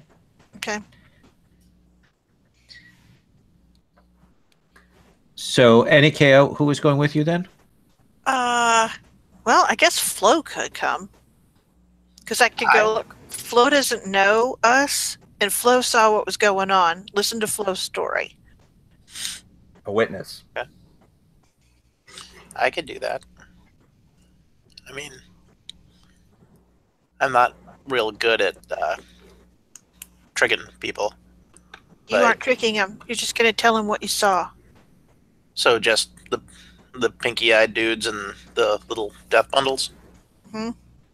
Because, we could just go to where he is and then Mingo could bite off his balls. Well, see, except that he's got a bunch of his gang members around him. See, yeah, they're well armed, and so it's a little complicated.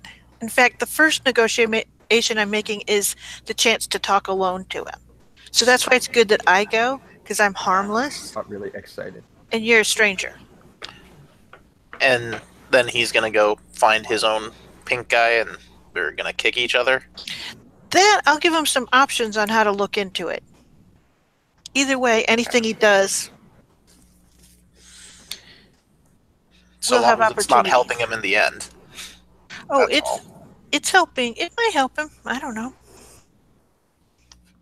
Maybe he'll show that he's actually a prince in disguise.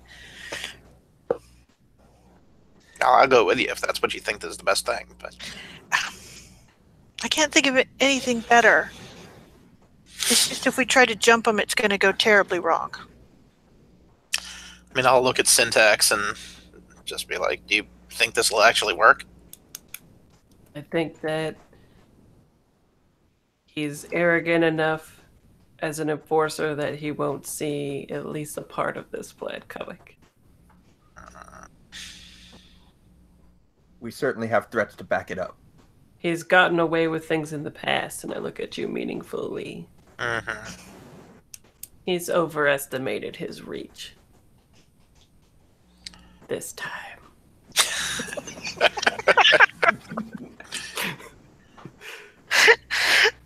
All right. Well, with that cliche on the table, NEKO and Flo are going to kind of head in to do some negotiations. You are setting up to position yourself, right, Fraser? Yeah, I am trying to bring out my inner diehard. If there Okay. was a car, I'd try to kill him with the car, but... Well, during this setup process, you may make a stealth roll, and those successes will transfer on to an attack later, okay? Excellent. Did you want me to do that now? Yeah, let's have you do that now. And tell me where Obakai is during this process. Well, I just realized that if we wanted to, we could test if he's being controlled with Entrance, because it showed pink last time. But I think for now, Obi is gathering a group of goons and getting them just close by in case a fight breaks out, so they can have backup. I don't think they have a major role in this. It's just be on hand if things go bad. Okay. So you're essentially creating an asset to use later. Yeah, maybe some of the people we've been trading or something, just in case, you know? Okay. Why don't you... I don't think we need to make a roll for that. I think we're going to say that you can get those people together there. So you really do stealth yourself very well, but what is it that happens that causes you that injury while you're stealthing? Agility is fatigue. I think that there's just so much shit everywhere in this place that it takes me longer to step lightly through it. And it's just a more tiring process. I probably am about to step on like Coca-Cola cans and like razor sharp things of tuna, things that have been opened shittily and stuff like that. And I'm just making my way precariously through this stuff to set up. So you're getting yourself set, your positions, and we see Mingo and NEKO and Mingo's owner all heading to speak with one of Jonatz's people. Mm-hmm. Approach essentially one of the guardsmen who's there. Who will kind of stop you, and he says, "What do you want?" And I kind of go, "I gotta talk to Jonatz," and she sort of goes, "I gotta talk to him alone," but and she sort of goes, "I know this is crazy times, and everything's in an uproar, and what happened with Marlette is weird as hell, but I think I know what happened." Let's have you make a manipulation roll. Okay.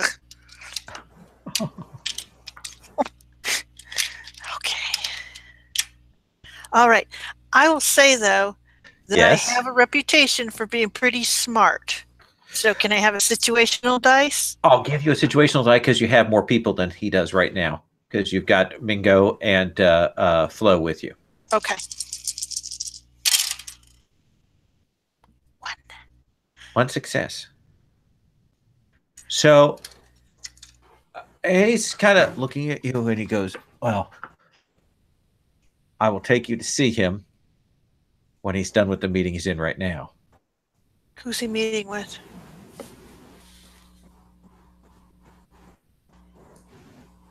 She looks absolutely petrified.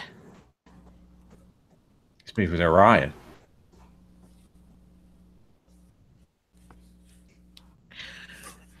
What do you want to do? Both Flo and I kind of go, okay. And I look at him and I go, I'm going to look back at the dog and Flo, and I'm going to go, this can go bad really quickly. I turn around and I say, can you get an eye on your boss? Make sure he's okay. Wait. Flo, you were going to say? Oh, I was just going to say, like, both Mingo and I sort of cock our heads at exactly the same angle, just sort of looking at him. But, Sherry, did you were you saying that to him, or were you saying that to us? Like you wanted I us was to go saying talk that to to Syntax? him. Okay. You stay here. Well, I mean, what do you mean? What? And I sort of lean in and I go, listen, I don't know what the name of that new guy is that joined your group, the one that came in with those 6, from the Outsiders. I don't know what his name is. Oh, But you he's mean got- you mean David? Yeah, David. I have complete is- confidence in David and his abilities. I don't have. Okay. I don't know that this is really quite the way it works. I don't particularly have any sense emotion as a skill, but that just seems sort of flat and delivered. Oh, it was absolutely flat and delivered with no affect. Okay. So again, like our heads kind of go from this direction to like this, and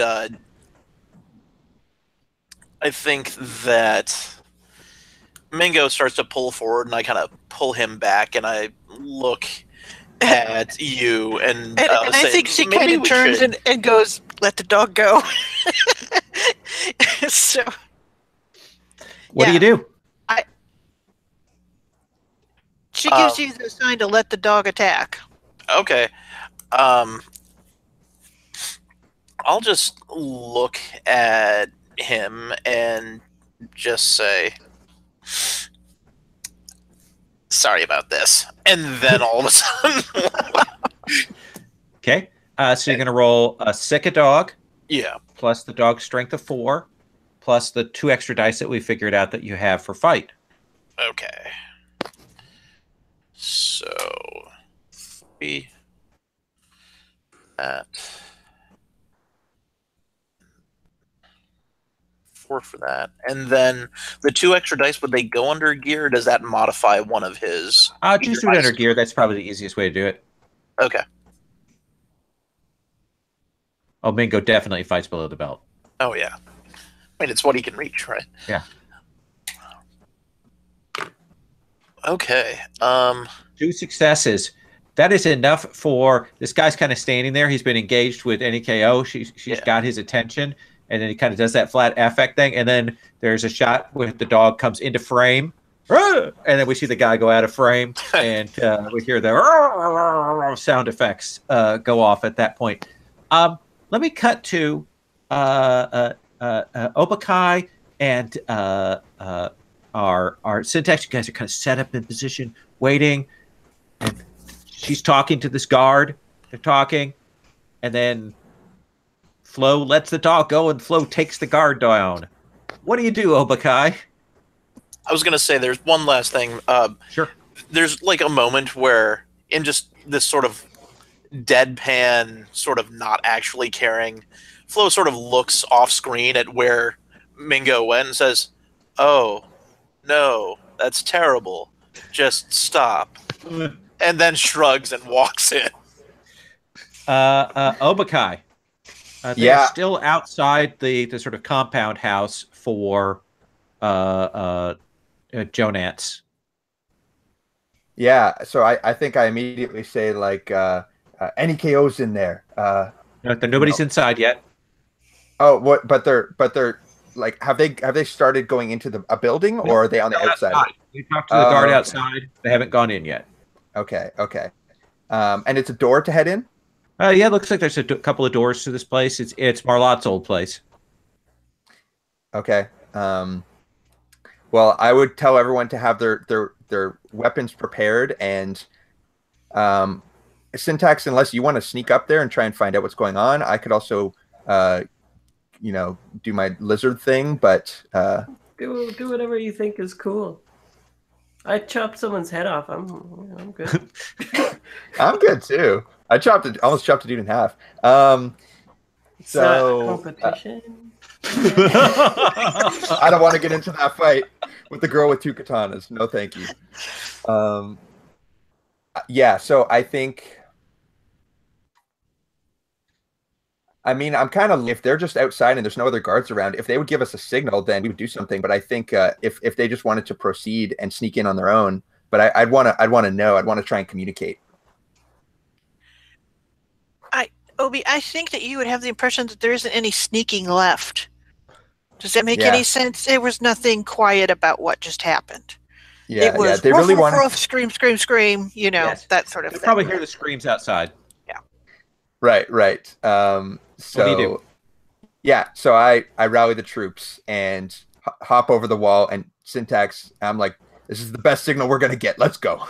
So you're rushing forward. So we're going to say that you're going to move up. You move up to the building, and you're sending these the guys you brought, essentially the gang, to create noise, distraction, occupy some of the guards that might come out. Yeah. I'd sort of send them in a decent spread around the building, look for where they're going to come out, and kind of concentrate on those areas. Okay. All right. What about you, Syntax? You see that go down? I kind of feel like this would be the point in the movie where I'm looking through a rifle scope looking for Jonat's head. Okay. So you're holding and aiming? Yeah. Okay. And you NAKO, you and Flo can kind of start moving up to the building, and the guards will come out. You know, as soon as that dog thing happens, and you can see that some of them are Jonatz's people, and some of them are Orion's people. Okay. And they seem to be working together. Yeah, and sort of as soon as that happens, you know, this gang that Obakai has brought goes rushing and engages, and suddenly there's a general melee that's broken out and noise. And again, this building is ramshackle and such, so people are getting thrown against the metal and stuff, and the building's kind of shaking, and all of that is going down right now. So I need everybody to roll a d6 plus your initiative stat. This is for your initiative. If you have a bonus to it, you may roll that.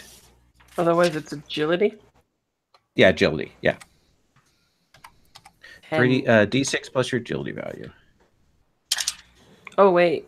I guess it would be 8 because I'm injured, right? No, you keep your straight for that. Oh, okay. Is it / roll or just? Yeah, / roll 3 d6. 1d6. It's 7 for me, Lo. Plus your agility with no damage, you said? Yep. I've got a 6. 6. 4. Okay. And 7 for Flo. And then I've got...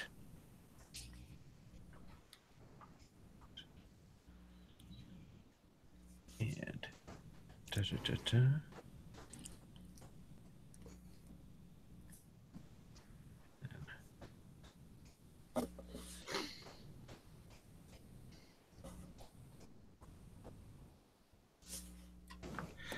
So Syntax, you're waiting. You spend your do that aim and delay.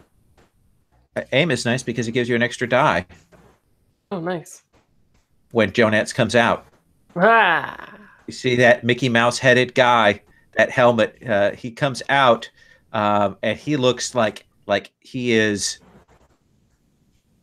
like shit. He's just ready to go. He's got that ice pick axe that he has, and he comes out to see what's going on. And you can also see there's kind of a glow from behind him from inside that building. Oh, yeah. You It may definitely is take gotta that get- shot. It's got to get got for the good of everybody. Does that glow have a particular hue?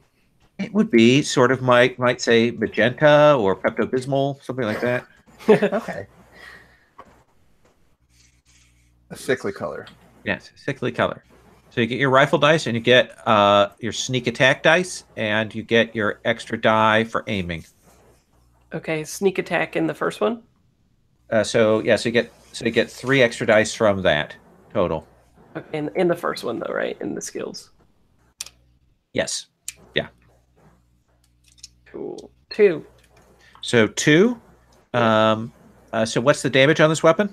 Dose. Dose. Do you want to use the extra success to do more damage? Yeah, I think so. Okay. Well, he takes all 3 points of that. You catch him like in the armor there. Probably spin that Mickey Mouse helmet around a little bit there. Takes that. There's probably that spray from there. He stumbles and he goes running for cover. And essentially he runs and dives behind some of these metal pipes. He is not dead, but he is very badly wounded by that shot. And the next person to go is NEKO. NEKO, there's a gang fight going on. There's that pink glow from the house. Haven't seen Orion yet, but you saw Jonats take a shot across the neck and is running for cover. That's good. It would be rude of me to take Syntax's kill. Essentially, what I'm looking for is either one of those pink guys, David, or particularly the elder one, the leader. Okay. So move up to the building. Yeah, I mean, I'm keeping an eye on it. I am sort of appearing like, oh, I'm confused. I don't know what's happening. I'm, sort of running and ducking and but essentially, I'm keeping an eye out for them so I can draw a bead on one of the guys in there. Okay. Let me see how I want to do this. I think I'm going to have you make a move roll. A move roll. Okay. Let's see here. Well, I got that. Okay. And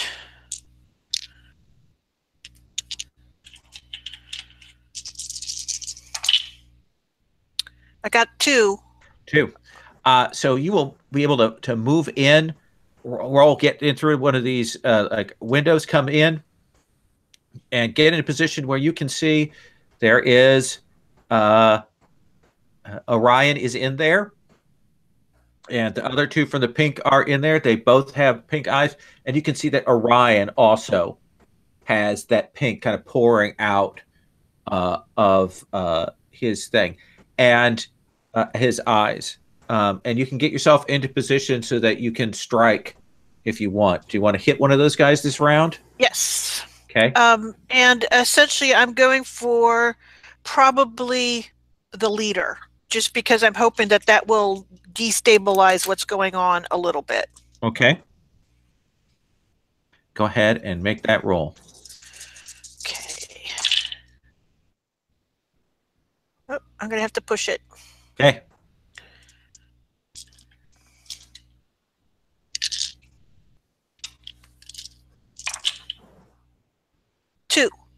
Two. And So I take a point of agility damage. So what's your base damage with the nail gun? 2. 2. What do you want to use that extra point for? I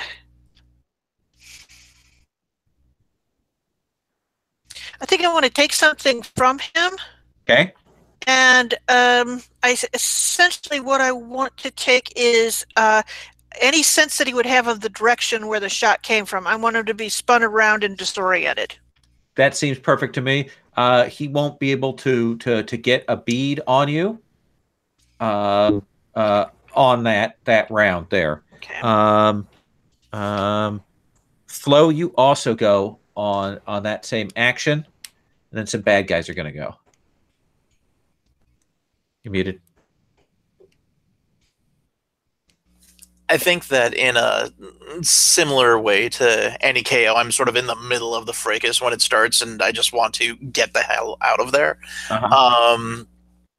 But I see which way Jonats went, and so I think what I want to do is sort of whistle for Mingo and just kind of use him like, I kind of grab that scruff and then he tugs me through the crowd. Okay. I have a talent that lets him use him for my move. Okay. And basically I want to get to right behind Jonats so that we can do something to him. Okay. Why don't you make a move roll? If you're successful, you can kind of push him up out of cover. Yeah. Basically what I want to try and do is knock him into the open, possibly like swatting his helmet so it spins around, he can't see. Okay. Let's have you do that. But first first things first. Okay, so now since I'm using him for move, I need to use his agility, not Yes, my agility. that is a 6. His agility is a 6? Yes. Wow. Because he is a dog. And he can't shoot things. So it's not broken. Okay, so he tugs and tows me. Oh my goodness. You got a success. That's all you need. Okay. So you run up and you kind of slam into Jonance and push him up. You're aiming there. And you will be pleased, Syntax, when we come back around to you on your action as Jonance pops up out of cover, his helmet askew. It's time to wreck that Mickey Mouse world. Let me do this. His magical kingdom's about to go down.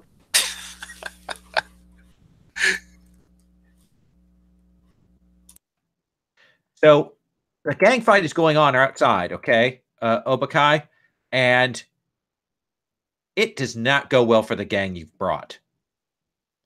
And part of it is that it's the first time you've really seen Orion's people like use their powers and shit. And you will see them, they're lighting fires with their mind. They're freezing people in the tracks.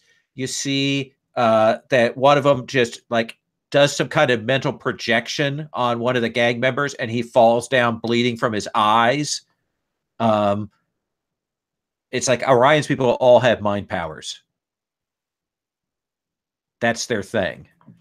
And now you're seeing it in practice like you haven't before. He's got a small gang, but they are nasty. And, you know, you'll see all that going on around you. Sherry, can I please have you make an endure roll? Sure.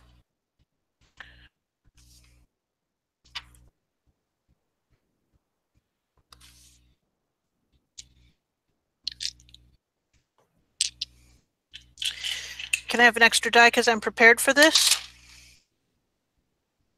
No. Oh, you've got no love in your heart. That's right. Okay.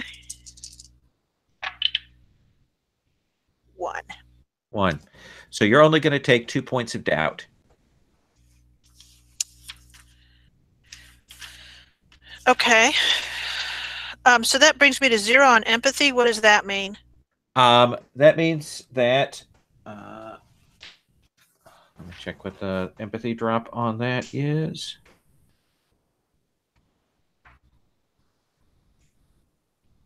Sorry, it's been a while since we've had that effect go off. You will be broken, which essentially breaks you down in fear. When you're broken, you can't use skills, perform actions, or activate mutations. You can move as a maneuver. Okay. So essentially, you see Orion turns to you, and what is it that Enikio is afraid of?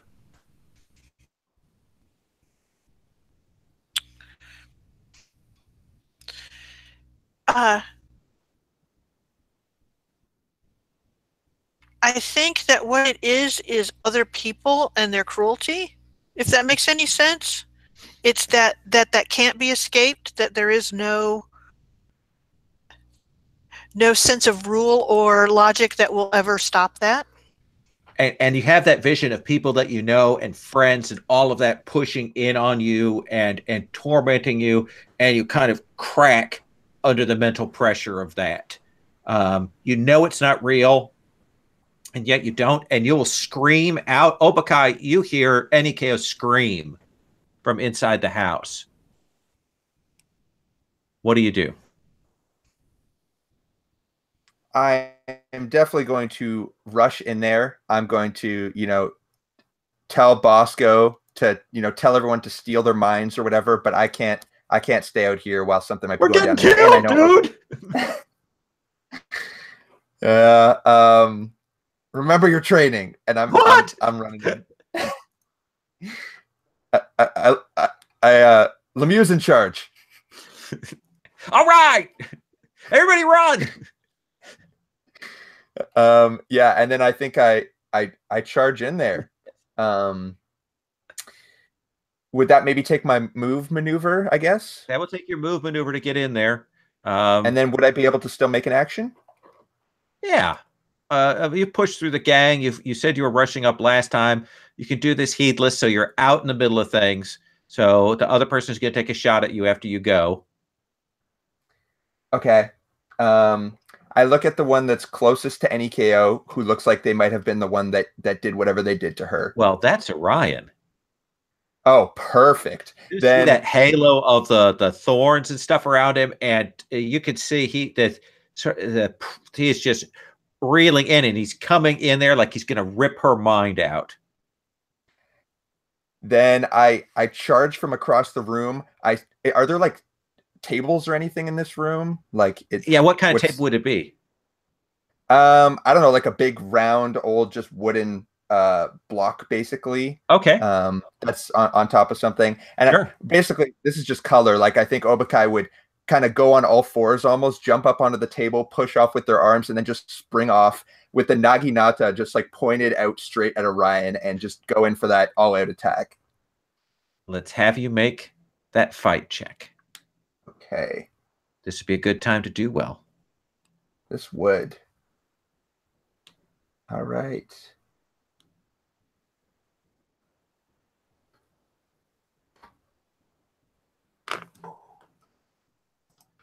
Three. Yeah. And what is your base damage with that? I believe it is 3. I don't have it written down. I'm sorry. I believe it is 3 as well. The same as Scrap Axe. So you're doing, if you push the other 2 things into that, you're going to do 5 points of damage to it. I think that I'm just looking at the spends that you can do. Stunts.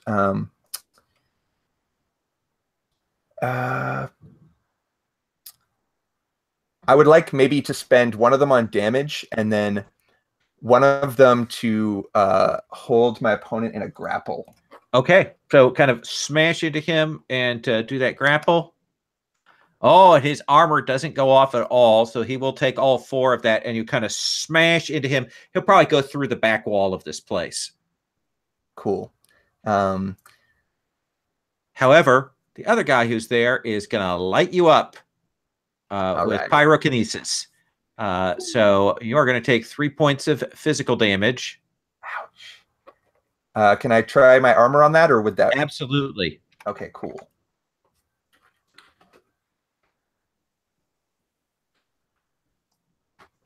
Oh, nice. Thank you, Sherry. Oh, for repairing my armor last time. I needed so that will reduce the damage by 1. All right. So this guy, it's the other guy. It's David from the pink. You know David, and he lights you up with the fire. You're rolling around with this guy, Orion, on the floor. Anikeo is still out of it. The elder guy got hit, and he's kind of down on the ground with his bullet in his shoulder. We cut outside to Syntax. Jonatz pops up. Pew pew. Okay. It sounds more sinister, probably. It's more like... Yeah. Other noises, mechanical noises.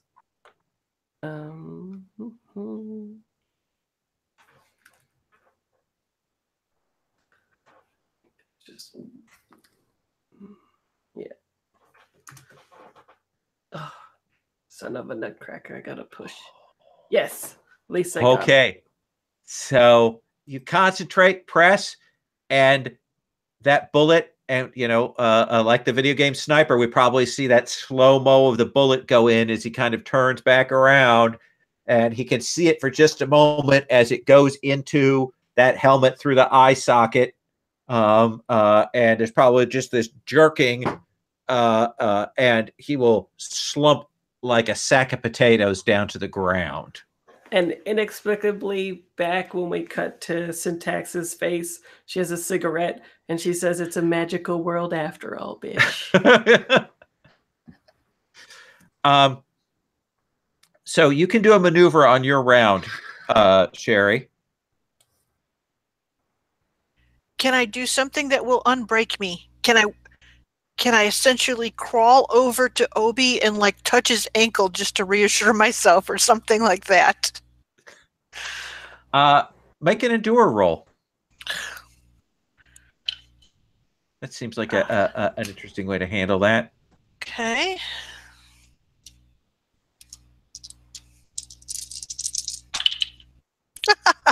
Three on 4 dice. Okay, I'll let you go back to empathy 1 on that. Okay, thanks. God. Yes. But you'll reassure yourself so you're not completely stuck here with that situation. Flo.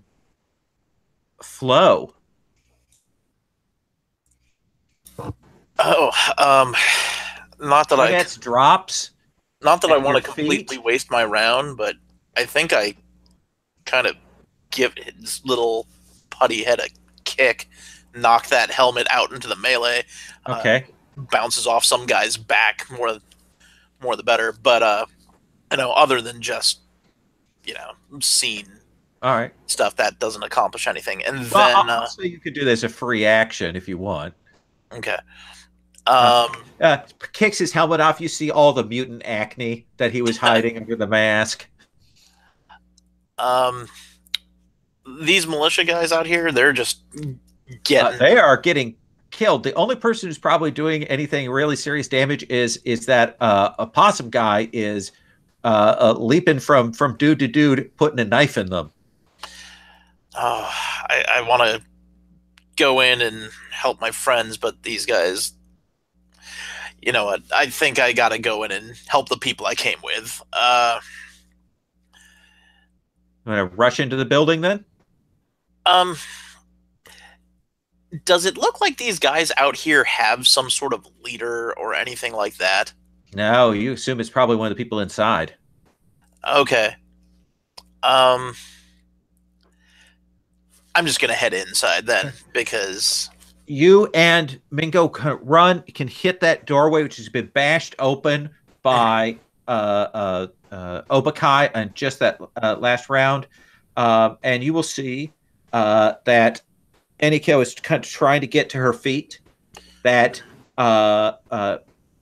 we've got poor Obakai is wrapped up. Orion, one of the bosses, and you see two of these guys with glowing pink eyes. One of them wounded, and one of them with his hand out aimed at Obakai. Oh, and are there still like flames and stuff going around Obakai? Oh yeah. He's clearly a pyrotechnic. Okay, then I think I'm just gonna give Mingo sort of like a smack on the flank, and she's gonna just jet off after David. I think it is. Yes, got his hand out. David.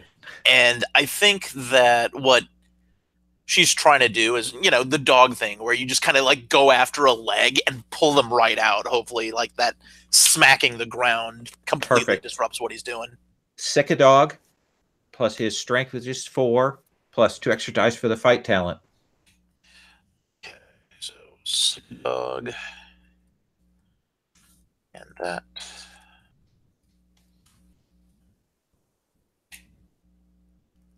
Oh, okay. So he's going to take 2 points of damage if I push it, but he's accomplished nothing right now, right? As of right now, yeah. I think we're going to have to push it anyway. Okay. Ouch. Oh. So while he gets this guy Mm-hmm. and takes him down, because this guy's not particularly strong, Mm-hmm. he's not wearing armor. When Mingo brings this guy down, this guy lights Mingo up and sets Mingo on fire. And smell burnt dog, and Mingo fights through it. Just keeps gnawing on the leg until something gives, and drops this guy. Okay. I think that kind of drives me a little nutso, though, like seeing him in that kind of pain. And so I can't let that stand. MP is mutation points. Yes, it is. Okay. I'm assuming using him is one of my actions, but Yeah. you know, in my desperation to keep him safe, this other guy is still able to use powers. I pull out my slingshots and just, you know, kind of go sideways, trying to interpose myself, letting loose with 2 slingshots from 4 arms. Oh, that's right. Yeah, yeah. I can't remember. Can you? You can. Yeah, you could fight again. You could fight and do an attack on the other guy who's in here who's still up. Does it have to be fight, or can I use shoot? It could be shoot. Yeah, I mean essentially you can do Okay. attack twice in a row. Okay, yeah, so that's exactly what I'm Spend a doing. mutation point. Just roll a d6 first. Let's see if anything bad happens with your mutation. Yes, of course it does. Okay, so roll me another d6.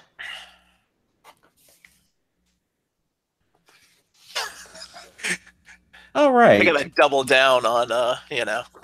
Oh, she's only in it for 1 episode. Maybe this is the reason. So Is that here's an what happens. invitation? This is the first time we've seen this in the game. You have to reduce one of your stats permanently by 1. Okay. Essentially, this triggers you and you freak out, and you take that permanent damage. But you also get a new mutation. Oh, You okay. get the Beastmaster mutation. Using a form of primal telepathy, you can control primitive beasts, including monsters. Oh. So essentially, that sort of that mutation flares up on you. Okay. Obakai, burning dog. Flo has kind of dropped to her knees. You're wrestling with Orion. Enikyo has reached out to try and get your attention, and she looks in bad shape, and there's still a guy up. And Orion.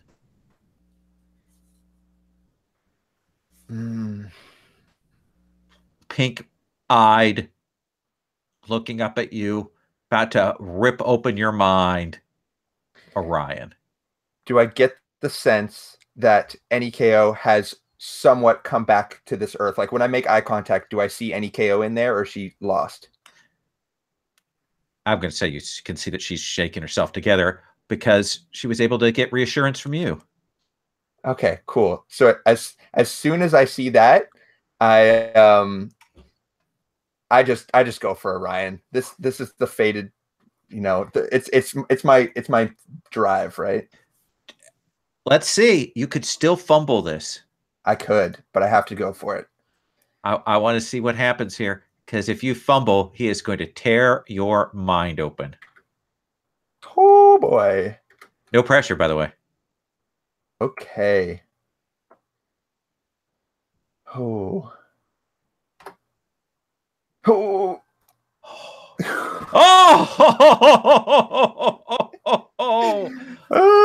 For those at home, he failed the first roll, and then he did 2 successes. So tell me what happens.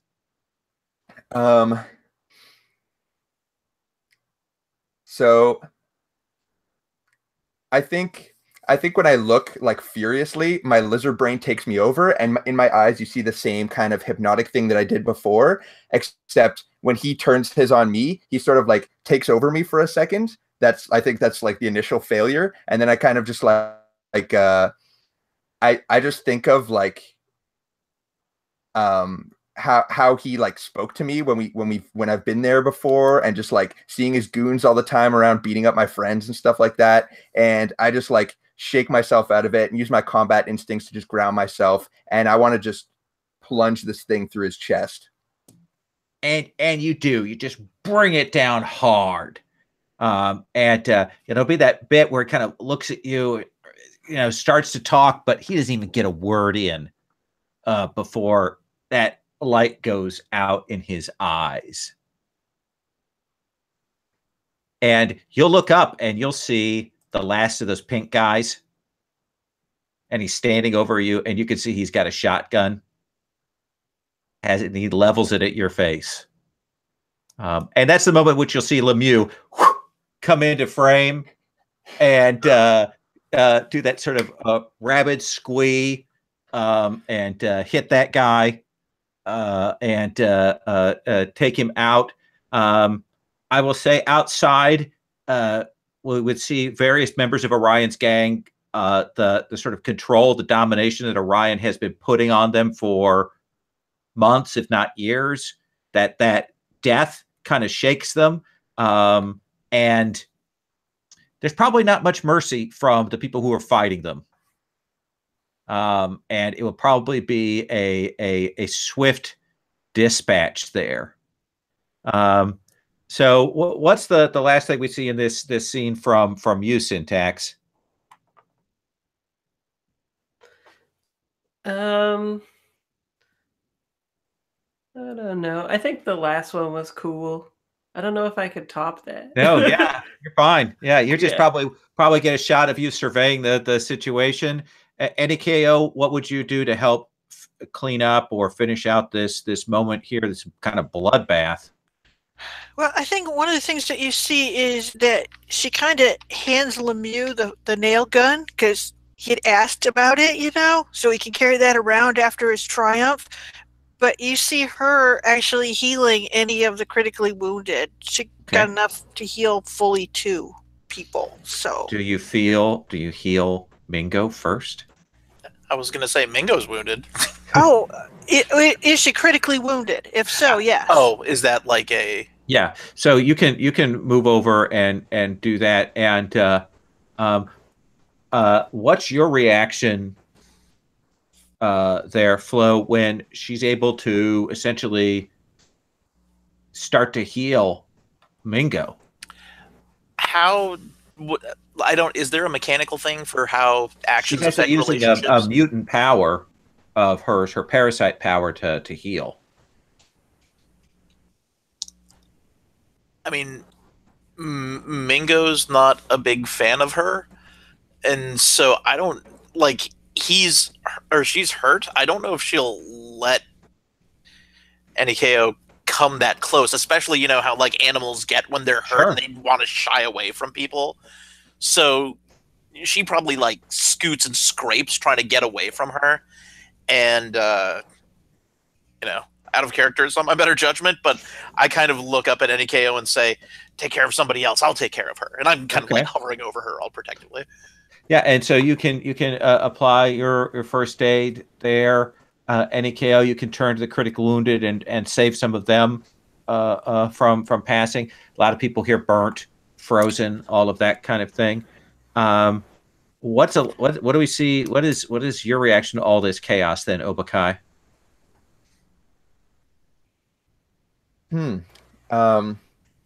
Orion is dead. Marlot is dead. Jonatz is dead. I think another dozen people are dead.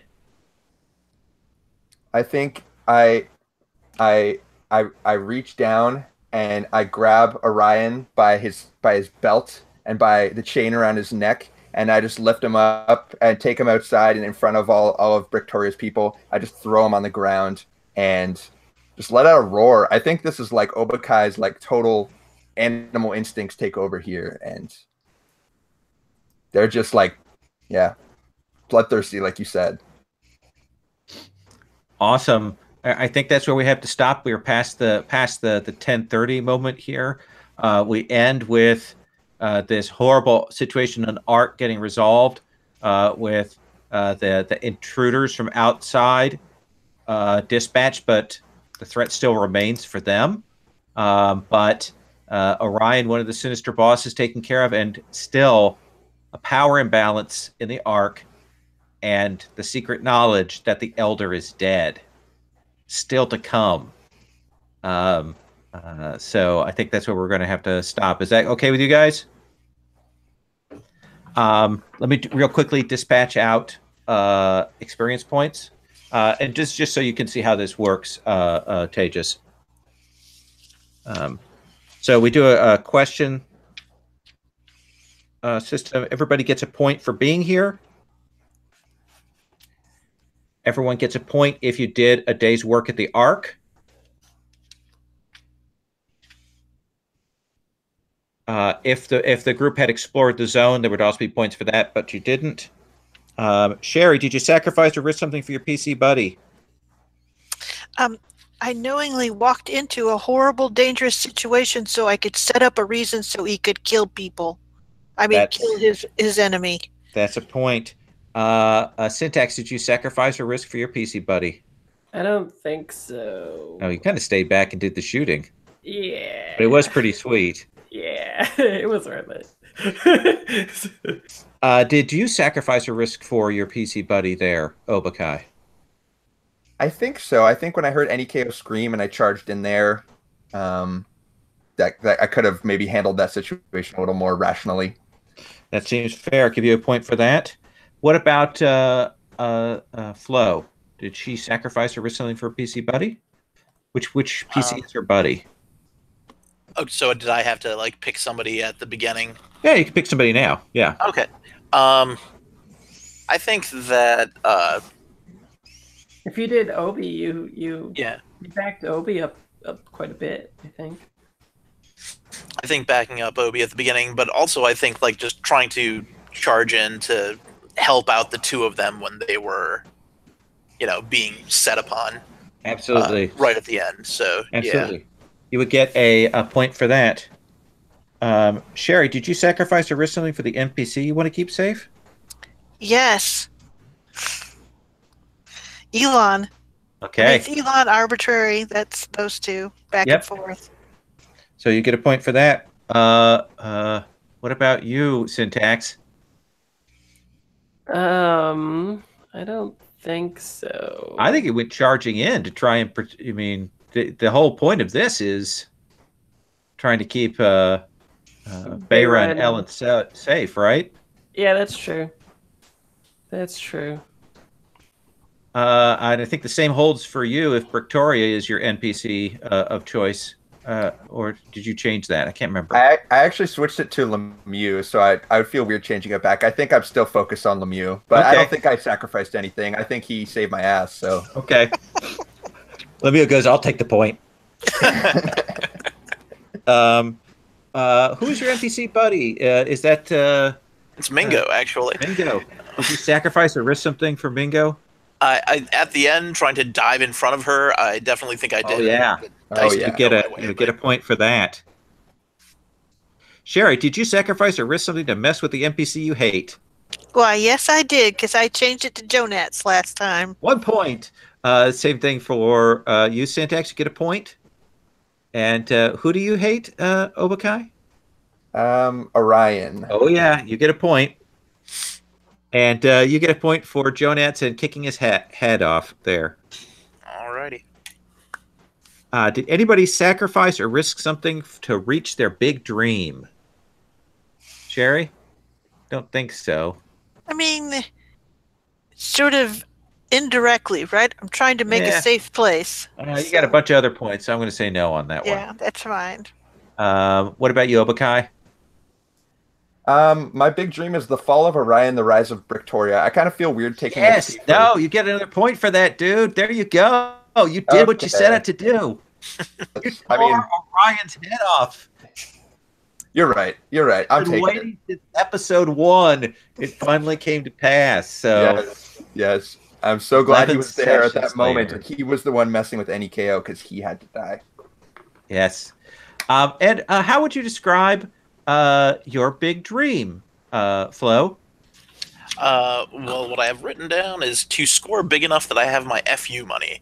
So I think the only thing that came close is trying to get all this shiny plastic off of the wall, which she didn't realize was a risk.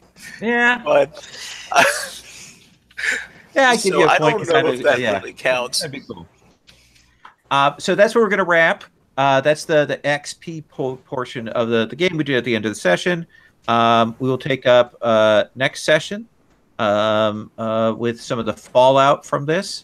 And we'll see where we go. We've got 2 sessions left. Tejas, thank you for coming in for one session and getting to try out the system. It is the same one that's used in all of Mutant Year Zero things. There's a variation of it in Coriolis and Tales from the Loop. So you can see some of the mechanics there. So I think it's worth just trying out at least once. Yeah, no, it was super cool. I really liked it. I wish I had a chance to do more of like the exploration stuff, but the game is very interesting. You get a very different taste depending on the session, because like this session very much in the camp, and then the other one is very much a hex crawl. So I'm going to stop the broadcast here. I'm going to do that.